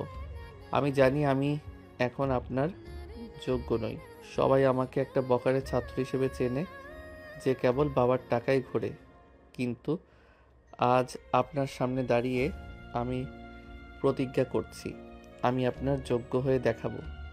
আমি পড়াশোনা শেষ করব, নিজের ক্যারিয়ার গড়ব এবং এমন এক অবস্থানে পৌঁছাবো যেখানে কেউ আঙুল তুলে বলতে পারবে না যে তিথি ম্যামের স্বামী তার অযোগ্য। আপনি কি আমাকে সেই সময়টুকু দেবেন? আকাশের কথায় এমন দৃঢ়তা ছিল যা তিথিকে অবাক করে দিল। সে লক্ষ্য হলো আকাশের চোখে আজ কোনো চপলতা নেই, আছে এক বুক আত্মবিশ্বাস। তিথি গাড়িটা রাস্তার এক পাশে এক মুহূর্তের জন্য থামালো এবং আকাশের দিকে ঘুরে তাকালো। সে দেখলো সেই দুষ্টু ছেলেটি আজ হঠাৎ করে যেন অনেক পরিণত হয়ে গেছে। তিথি নিজের মনের কোণেও যে আকাশের জন্য তার জায়গা তৈরি হয়েছে তা সে আজ আর অস্বীকার করতে পারল না। আমি তোমায় সময় দেব আকাশ। আমি চাই তুমি নিজের পায়ে দাঁড়াও। আর শোনো, তুমি যদি সত্যিই আমাকে নিজের করে পেতে চাও, তবে আমি কথা দিচ্ছি আমিও তোমাকে ছেড়ে কখনো যাব না। আয়নান স্যার আসুক বা অন্য কেউ, আমার জীবনে তোমার স্থান এখন সবার উপরে। আমরা একে অপরের হাত ধরে এই কঠিন পরিস্থিতিটা পার হব। প্রতিজ্ঞা করছেন তো ম্যাম? কোনো দিন মাঝপথে আমাকে ফেলে যাবেন না তো? একবার হারিয়েছি, দ্বিতীয়বার হারানোর শক্তি আমার নেই। প্রতিজ্ঞা করলাম আকাশ, যে তিথি ম্যাম ক্লাসে একবার কথা দিলে নড়ে না, সেই তিথি আজ তার স্বামীকে কথা দিচ্ছি। সে সারা জীবন তোমার ছায়া হয়ে থাকবে। কিন্তু মনে রেখো, আমি তোমাকে যোগ্য দেখতে চাই। আমি চাই না কেউ তোমাকে নিয়ে হাসি তামাশা করুক। আকাশের মনে হলো তার বুকের ওপর থেকে কয়েক হাজার মনের পাথর নেমে গেছে। সে তিথির হাতের উপর নিজের হাত রেখে এক পরম তৃপ্তি অনুভব করলো। অন্ধকার নেমে এসেছে চারপাশে, কিন্তু তাদের দুজনের মনের ভেতরের অন্ধকার আজ দূর হয়ে গেছে। তারা একে অপরকে ছেড়ে না যাওয়ার যে প্রতিজ্ঞা আজ করলো, তা যেন এর নির্জন প্রান্ত সাক্ষী হয়ে রইল। গাড়িটা যখন আবার চলতে শুরু করলো, তখন আকাশ আর তিথি দুজনেই জানতো যে সামনে অনেক বাধা আসবে, কিন্তু তারা এখন আর একা নয়, তারা একে অপরের পরিপূরক। সেই মাঠের প্রতিজ্ঞার পর আকাশ আর তিথির দিনগুলো যেন স্বপ্নের মতো কাটতে শুরু করলো। এখন আর বাড়ির লোকের সামনে তাদের কষ্ট করে অভিনয় করতে হয় না, বরং তাদের চোখের চাহনি আর একে অপরের প্রতি যত্নই বলে দেয় তারা কতটা কাছাকাছি এসেছে। ভার্সিটিতে তারা এখনও পেশাদার দূরত্ব বজায় রাখলেও ঘরের ভেতরে তারা শুধুই একজোড়া প্রেমিক যুগল। দিনটি ছিল একটু মেঘলা। ভার্সিটি থেকে ফেরার পথে হঠাৎ আকাশ কালো করে নামলো ঝমঝমে বৃষ্টি। আকাশের তিথি তখন গাড়ি থেকে নেমে বাড়ির গেটের সামনে ছিল। বৃষ্টি তোর এত বেশি ছিল যে ছাতা খোলার অবকাশটুকু তারা পেল না। দুজনেই দৌড়ে বাড়ির বারান্দায় এসে যখন দাঁড়ালো, ততক্ষণে তারা দুজনেই ভিজে একাকার। উফ আকাশ, দেখলে তো, একদম কাক ভেজা হয়ে গেলাম। তুমিই তো বললে গাড়িটা একটু দূরে পার্ক করতে, এখন দেখো কি অবস্থা। আরে ম্যাম, বৃষ্টির আনন্দই তো আলাদা। অনেক দিন পর এমন ভিজেছি, খুব ভালো লাগছে। তারা হাসতে হাসতে ড্রয়িং রুমে ঢুকলো, কিন্তু পুরো বাড়িটা নিস্তব্ধ দেখে আকাশ একটু অবাক হলো। সাধারণত এই সময় মা রান্নাঘরে বা ড্রয়িং রুমে থাকেন। আকাশ ফোন বের করে তার মাকে কল করলো। মা ওপাশ থেকে জানালেন যে তিনি তিথির মায়ের সাথে দেখা করতে তিথিদের বাড়িতে গিয়েছেন এবং ফিরতে রাত হবে। মা বাড়িতে নেই শুনে আকাশের মনের ভেতর এক অদ্ভুত চঞ্চলতা শুরু হলো। সে ফোনের ওপাশ থেকে মাকে সাবধানে ফিরতে বলে ফোনটা রাখলো। তারপর সে তিথির দিকে তাকাতেই তার হার্টবিট যেন কয়েক মুহূর্তের জন্য থমকে গেল। তিথি সেদিন একটা হালকা ল্যাভেন্ডার রঙের নেটের পাতলা শাড়ি পরেছিল। বৃষ্টির পানিতে ভিজে শাড়িটা একদম তার শরীরে লেপ্টে আছে। ভেজা চুল থেকে টপ টপ করে জল পড়ছে তার কাঁধের উপর। বৃষ্টির ছোঁয়ায় তিথির ফর্সা মুখটা যেন আরও সতেজ আর মোহনীয় হয়ে উঠেছে। পাতলা নেটের শাড়ির আড়ালে তাকে এতটাই আবেদনময়ী লাগছিল যে আকাশের চোখে যেন ঘোর লেগে গেল। সে অপলক দৃষ্টিতে তিথির দিকে তাকিয়ে রইল। আকাশের সেই গভীর আর নেশাতুর দৃষ্টি দেখে তিথি প্রথমে একটু থতমত খেয়ে গেল। তার বুকের ভেতরটা এক অজানা আশঙ্কায় আর আবেশে ধক করে উঠল। আকাশ, এভাবে কি দেখছো? যাও বাথরুমে গিয়ে ফ্রেশ হয়ে নাও, নয়তো ঠান্ডা লেগে যাবে। আমি আমার ঘরে যাচ্ছি কাপড় পাল্টাতে। তিথি লজ্জিত আর অপ্রস্তুত হয়ে দ্রুত পায়ে নিজের ঘরের দিকে চলে যেতে চাইল, কিন্তু আকাশ আজ অন্য মেজাজে। সে এক মুহূর্তের মধ্যে তিথির হাত ধরে ফেলল এবং তাকে নিজের দিকে টেনে নিল। তিথি অপ্রস্তুত হয়ে আকাশের বুকের ওপর এসে আছড়ে পড়ল। আকাশ তিথির কোমর জড়িয়ে ধরে তাকে একদম কাছে টেনে নিল। তিথি শুনতে পাচ্ছিল আকাশের হৃৎপিণ্ডে দ্রুত স্পন্দন। আজ কোথাও যাওয়া হবে না ম্যাম, বৃষ্টি আপনাকে আরো সুন্দর করে দিয়েছে। আমি জানতাম না যে আমার রাগী ম্যাম এতটাও মায়াবী হতে পারেন। আকাশ ছাড়ো, কেউ চলে আসবে। আর এভাবে তাকিও না, আমার ভয় লাগছে। তুমি অনেক পাল্টে গেছো আকাশ। ভয় পাবেন না তিথি, এই নেশা শুধু আপনার জন্য। আজ বাড়িতে কেউ নেই, আর বাইরের এই বৃষ্টি সবই যেন আমাদের কথা বলছে। আমি আজ আপনাকে এক মুহূর্তের জন্যেও চোখের আড়াল হতে দেব না। বাইরে বৃষ্টির শব্দ জানালার কাচ ভেদ করে ঘরের ভেতর এক অদ্ভুত ছন্দ তৈরি করছে। বিল্ডিংয়ের বারান্দায় বৃষ্টির ছাট এসে লাগছে, কিন্তু ঘরের ভেতরটা এখন অনেক বেশি তপ্ত। ড্রয়িং রুমের আবছা আলোয় ভিজে একাকার হয়ে দাঁড়িয়ে আছে আকাশ আর তিথি। আকাশের হাতের বাঁধন তিথির কোমরে আরো শক্ত হলো।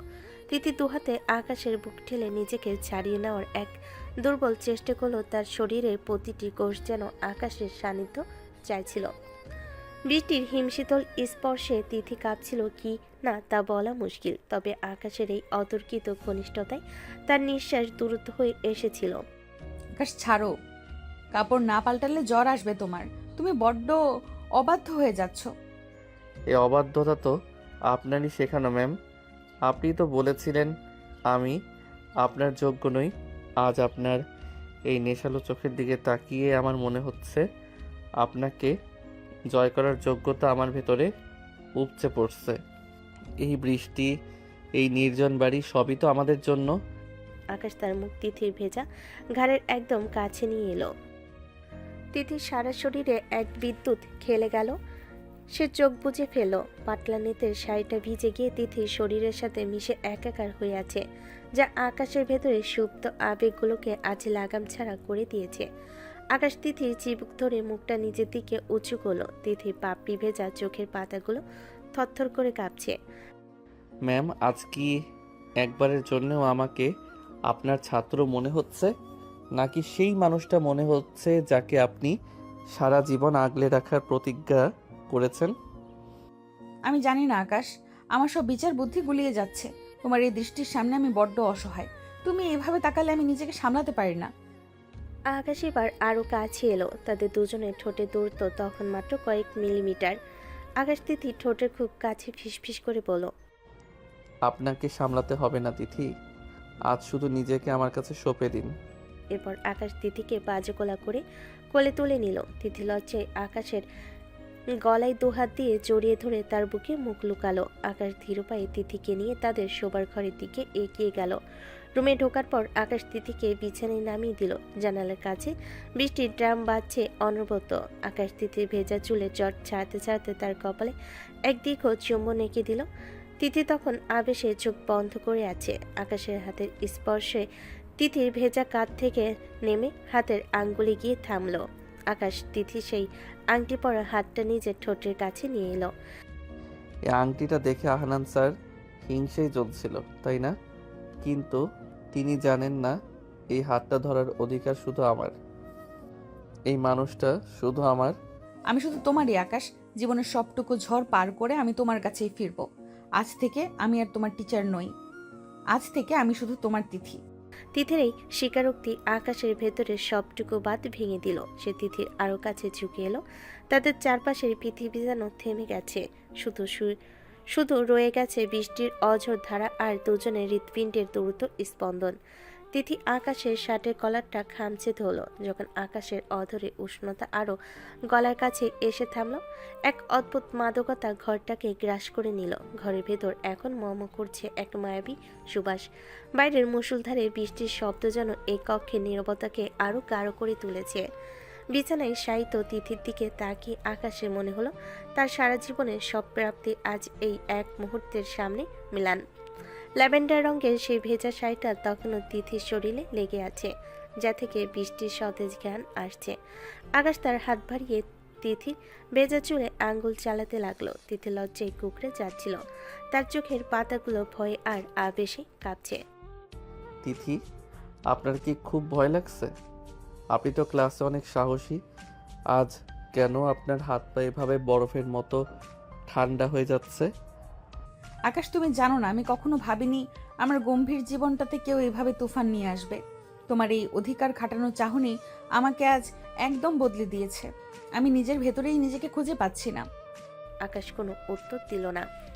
সে ধীর গতিতে তিথির মুখটা নিজের দিকে ফেরালো। তিথির টকটকে লাল ঠোঁট আর কাজল ধোয়া চোখের কোণে তখন এক অদ্ভুত আকুতি। আকাশ মাথা নিচু করে তিথির কপালে নিজের ঠোঁট ছোঁয়ালো। এরপর খুব ধীর পায়ে তার স্পর্শে নেমে এলো তিথির নাকে, তারপর চিবুকে। তিথির শ্বাস এখন অনেক বেশি উত্তপ্ত। আকাশ তিথির শাড়ির আঁচলটা আলতো করে সরিয়ে তার কাঁধের উপর মাথা রাখলো। তিথির শরীরের উষ্ণতা আকাশের রক্তে এক নতুন উন্মাদনা তৈরি করলো। আজ আমাদের এই বাসর রাতের কোনো সাক্ষী থাকবে না তিথি, শুধু ওই বৃষ্টি আর এই ঘর ছাড়া। আপনি কি রাজি আমার সাথে এই নতুন ভুবনে হারিয়ে যেতে? আমি তো আগেই বলেছি আকাশ, আমি আজ থেকে শুধু তোমার। তোমার সব আবদার মিটিয়ে দেওয়ার দায়িত্ব এখন আমার। তিথির এই কথার পর আকাশ আর নিজেকে ধরে রাখতে পারল না। সে তিথির শাড়ির সেই ভেজা গিটটা আলতো করে আলগা করে দিল। তাদের মাঝে থাকা শেষ বাধাটুকু যেন বৃষ্টির জলের মতো ধুয়ে গেল। আকাশের হাতে তালু যখন তিথির মসৃণ ত্বকে স্পর্শ করল, তখন তিথি এক তীব্র আবেশে আকাশের পিঠ খামচে ধরল। ঘর জুড়ে তখন শুধু তাদের দীর্ঘশ্বাসের শব্দ। আকাশ তিথির সারা মুখে চুম্বন বর্ষণ করতে লাগলো, যেন সে তার জীবনের সবটুকু তৃষ্ণা আজ মিটিয়ে নেবে। মুহূর্তগুলো আরো গভীর হতে লাগলো। তিথি নিজের চোখ বুজে আকাশের হৃদস্পন্দন শোনার চেষ্টা করছিল। আকাশের বুকের চওড়া পাটাই নিচে সে নিজের ক্ষুদ্র অস্তিত্বকে সঁপে দিয়ে সে আজ এক অদ্ভুত প্রশান্তি খুঁজে পাচ্ছিল। আকাশের ঠোঁটের উষ্ণতা যখন তিথির ওষ্ঠাধরে গিয়ে স্থির হলো, তখন পুরো পৃথিবীটা যেন থমকে গেল। এক দীর্ঘ গভীর আর আবেগমাখা চুম্বনে তারা একে অপরের মধ্যে বিলীন হয়ে গেল। বাসরাতের সেই পবিত্র আর মোহনীয় আবেশে আকাশ আর তিথি একে অপরের দেহের আর মনের সবটুকু ভালোবাসা নিংড়ে দিচ্ছিল। বৃষ্টির শব্দ তখন এক অন্যরকম বাজনার মতো বাজছিল তাদের চারপাশে, যা তাদের এই মিলনকে এক পরম সার্থকতা দান করলো। ভোরের নরম আলো জানালার পর্দা ভেদ করে ঘরে আসতেই আকাশের ঘুম ভেঙে গেল। সে দেখল তিথি তখনও গভীর ঘুমে আচ্ছন্ন। তার শান্ত মুখে ভোরের আলো এক অদ্ভুত মায়া ছড়িয়েছে। আকাশ আলতো করে তিথি চুলে হাত বুলিয়ে দিতে তিথি চোখ মেলল। আকাশকে এত কাছে দেখে কাল রাতের সব স্মৃতি তিথির মনে পড়ে গেল, আর সাথে সাথে সে লজ্জায় লাল হয়ে বালিশে মুখ লুকালো। আকাশ এক দুষ্টামি ভরা হাসি দিয়ে তিথির দিকে এগিয়ে গেল। ম্যাম, আজ এত লজ্জা পাচ্ছেন কেন? কাল রাতে তো বেশ সাহস দেখাচ্ছিলেন। এই যে দেখুন, আপনার ঘাড়ের কাছে এই দাগটা কিন্তু আপনার অবাধ্যতার সাক্ষী দিচ্ছে। আকাশ আয়নাটা তিথির সামনে ধরল। নিজের শরীরের কাল রাতের ঘনিষ্ঠতার কিছু চিহ্ন বা দাগ দেখে তিথি যেন লজ্জায় জমে গেল। সে দ্রুত কাঁথা দিয়ে নিজেকে ঢেকে ফেলার চেষ্টা করলো। আকাশের এই সরাসরি খুনসুটি আর লজ্জা দেওয়াটা তিথির কাছে একদমই নতুন। সে বুঝতে পারছিল না কিভাবে এই পরিস্থিতি সামাল দেবে। আকাশ, ছি, তুমি বড্ড বেশি অসভ্য হয়ে যাচ্ছ। যাও এখন এখান থেকে, আমাকে ফ্রেশ হতে দাও। তোমার দিকে তাকাতেও আমার লজ্জা লাগছে। লজ্জায় তো আপনাকে আরও বেশি সুন্দর লাগে তিথি, কিন্তু আজ তো ভার্সিটি যেতে হবে। সেখানে গিয়ে আবার সেই গম্ভীর ম্যাম সেজে থাকবেন না তো? নাকি আমার এই দেওয়া দাগগুলো মেকআপ দিয়ে লুকিয়ে রাখবেন? তিথি কোনো উত্তর না দিয়ে প্রায় দৌড়ে বাথরুমে ঢুকে গেল। তার হৃৎপিণ্ড তখনও দ্রুত তালে নাচছিল। আকাশ বাইরে দাঁড়িয়ে হাসতে লাগলো। সে জানে তিথি এখন তাকে এড়িয়ে চলতে চাইল। মনে মনে সে এই খুনসুটি উপভোগ করছে। কিছুক্ষণ পর তারা এক হয়ে ভার্সিটির উদ্দেশ্যে রওনা দিল। কিন্তু ভার্সিটির গেটে ঢুকতেই তাদের সেই রোমান্টিকতা মেজাজটা গাম্ভীর্যে বদলে গেল। করিডোর দিয়ে হাঁটার সময় আকাশ আর তিথির মধ্যে এক গোপন রসায়ন কাজ করছিল। তারা চেষ্টা করছিল স্বাভাবিক থাকতে, কিন্তু তাদের চোখের চাহনি বারবার একে অপরকে খুঁজে নিচ্ছিল। দূর থেকে আহনান এই দৃশ্যটা লক্ষ্য করছিল। আকাশ আর তিথির মধ্যে এই ঘনিষ্ঠতা, তাদের একে অপরের প্রতি এমন নরম ব্যবহার আহনানের মনে এক তীব্র ঈর্ষার জন্ম নিল। সে দেখল তিথি বারবার আকাশের দিকে তাকিয়ে মুচকি হাসছে, যা আগে কখনো সে দেখেনি। আহনানের মেজাজ বিগড়ে গেল। তিথি ক্লাস শেষ হওয়ার পর সে যখন নিজের কেবিনে ফিরে এলো, আহনান আগে থেকে সেখানে তার জন্য অপেক্ষা করছিল।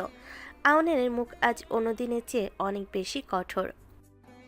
তিথি, আমি আজ কোনো বাহানা শুনবো না। আমি অনেক ধৈর্য ধরেছি। আমি ঠিক করেছি আজ আমি তোমার বাড়িতে আমার পরিবারের পক্ষ থেকে বিয়ের প্রস্তাব পাঠাবো। তোমার ওই নীরবতা আমি আর সহ্য করতে পারছি না। আহনান স্যার, প্লিজ থামুন। আমি আপনাকে আগেই বুঝিয়ে বলার চেষ্টা করেছি, কিন্তু আপনি বুঝতে চাইছেন না। এখন আর প্রস্তাব পাঠিয়ে কোনো লাভ নেই, কারণ আমার বিয়ে হয়ে গেছে। আহনান যেন আকাশ থেকে পড়ল। সে অবিশ্বাসের দৃষ্টিতে তিথির দিকে তাকিয়ে রইল। তার মনে হলো সে কোনো দুঃস্বপ্ন দেখছে। সে তো জানতো তিথি সিঙ্গেল, তবে হঠাৎ বিয়ের কথা আসছে কোথা থেকে? বিয়ে হয়ে গেছে মানে? কবে হলো? আর কাকে বিয়ে করেছো তুমি? কে সেই ব্যক্তি? আমাকে লুকিয়ে তুমি এত বড় কাজ করলে? আমি কাউকে লুকাইনি স্যার, পরিস্থিতির চাপে আমাকে এই সিদ্ধান্ত নিতে হয়েছে। আর যাকে আমি বিয়ে করেছি সেই ভার্সিটির ছাত্র, আকাশ। আকাশ নামটা শোনার পর আহনানের পায়ের তলা থেকে যেন মাটি সরে গেল। তার বিস্ময় এবার ঘৃণায় বদলে গেল। সে রাগে আর বিরক্তিতে ফেটে পড়ল। তিথির মতো একজন সিনিয়র টিচার তার নিজেরই একজন ছাত্রকে বিয়ে করবে, এটা সে কল্পনাও করতে পারছে না। কি বললে? তুমি আকাশকে বিয়ে করেছো? ওই ছোকরাকে যে তোমার চেয়ে বয়সে ছোট, যে তোমার স্টুডেন্ট? ছি তিথি, তোমার রুচি এতটা নিচে নেমে গেল? তুমি শেষে একজন ছাত্রের গলায় মালা দিলে? তুমি কি জানো এটা জানাজানি হলে তোমার ক্যারিয়ারের কি হবে? মানুষ তোমাকে নিয়ে কি হাসাহাসি করবে? আহনানের এই কটূক্তি তিথির কানে তপ্ত সীসার মতো বিঁধল, কিন্তু সে এবার আর চুপ করে থাকলো না। সে বুঝতে পারল আহনানকে তার সীমা বুঝিয়ে দেওয়া সময় চলে এসেছে। তবে আহনানের এই তীব্র বিরোধিতা তাদের জীবনে কোনো নতুন বিপদ ডেকে আনবে কিনা তা নিয়ে তিথির মনে এক অজানা শঙ্কা দানা বাঁধতে শুরু করলো। আহনানের সেই তীব্র কটূক্তি আর অপমানে তিথি দমে গেল না। সে আহনানের চোখের দিকে তাকিয়ে খুব শান্ত অথচ দৃঢ় গলায় বলল, ভালোবাসা কোনো বয়স বা পদমর্যাদা দেখে আসে না আহনান স্যার। আকাশ আমার ছাত্র হতে পারে, কিন্তু সে আমার বিপদে ঢাল হয়ে দাঁড়িয়েছিল। আর ক্যারিয়ার গড়া যায়, কিন্তু এক জীবনের ভালোবাসা হারিয়ে গেলে তা আর ফেরে না। আপনি যদি এটা প্রচার করতে চান তবে করতে পারেন। আমি আমার স্বামীকে নিয়ে গর্বিত। ঠিক তখনই কেবিনে দরজা খুলে ভেতরে ঢুকলো আকাশ। সে বাইরে দাঁড়িয়ে সবটা শুনেছিল। আকাশ আহনানের সামনে এসে খুব বিনয়ের সাথে দাঁড়ালো, কিন্তু তার চোখে ছিল এক অন্যরকম তেজ। সে তিথির হাতটা সবার সামনে শক্ত করে ধরল। আহনান স্যার, আপনি ঠিকই বলেছেন যে আমি এখন ওনার অযোগ্য, কিন্তু আমি আপনাকে কথা দিচ্ছি খুব শীঘ্রই আমি এই ভার্সিটির টপার হয়ে বের হব এবং নিজের ক্যারিয়ার দিয়ে প্রমাণ করব যে তিথি ম্যামের পছন্দ ভুল ছিল না। আর যে সমাজ বিপদের দিনে পাশে থাকে না, তাদের কথায় আমাদের কিছু যায় আসে না। আকাশের এমন আত্মবিশ্বাস আর তিথির প্রতি তার অগাধ ভালোবাসা দেখে আহনান স্তব্ধ হয়ে গেলেন। তিনি বুঝতে পারলেন এই দুজনের বন্ধন যেন সাধারণ মোহ নয়, বরং এটা অনেক গভীর। আহনান আর কোনো কথা না বাড়িয়ে মাথা নিচু করে কেবিন থেকে বেরিয়ে গেলেন। তিনি বুঝেছিলেন জোর করে কাউকে পাওয়া যায় না, ভালোবাসা অর্জন করতে হয়। মাস ছয়েক পরে কথা, ভার্সিটির সমাবর্তন অনুষ্ঠান। পুরো হল জুড়ে ছাত্রছাত্রীদের ভিড়। আজ আকাশ তার কথা রেখেছে। সে গোল্ড মেডেল নিয়ে তার ব্যাচের টপার হয়েছে। স্টেজে যখন তাকে মেডেল দেওয়া হচ্ছিল, তখন নিচে বসে থাকা তিথির চোখের কোণে ছিল আনন্দের অশ্রু। আকাশের এই সাফল্যের পেছনে যে মানুষটির শাসন আর ভালোবাসা ছিল, তিনি আর কেউ নন, তার স্ত্রী তিথি। আকাশ স্টেজ থেকে নেমে মেডেলটা সোজা এসে তিথির গলায় পরিয়ে দিল। পুরো হল তখন হাততালিতে ফেটে পড়ল। ভার্সিটির বাকি টিচার এবং ছাত্রছাত্রীরাও এখন তাদের এই পবিত্র সম্পর্কটাকে সহজভাবে মেনে নিয়েছে। হৃদয়ের মতো বন্ধুরা তো খুশিতে আত্মহারা। নীলাকে অনেক আগেই নিজের ভুলের জন্য ভার্সিটি ছেড়ে চলে গিয়েছে, আর আকাশ এখন সেই পুরনো ক্ষত থেকে পুরোপুরি মুক্ত। কি ম্যাম, বলেছিলাম না আপনার যোগ্য হয়ে দেখাবো? এখন তো আমি আর সেই বখাটে স্টুডেন্ট নই। তুমি বখাটে থাকো আর টপার হও, তুমি সব সময় আমার সেই জেদি আর পাগল আকাশই থাকবে। আমি সত্যিই খুব ভাগ্যবতী যে সেদিন মায়ের জেদের কাছে হার মেনেছিলাম।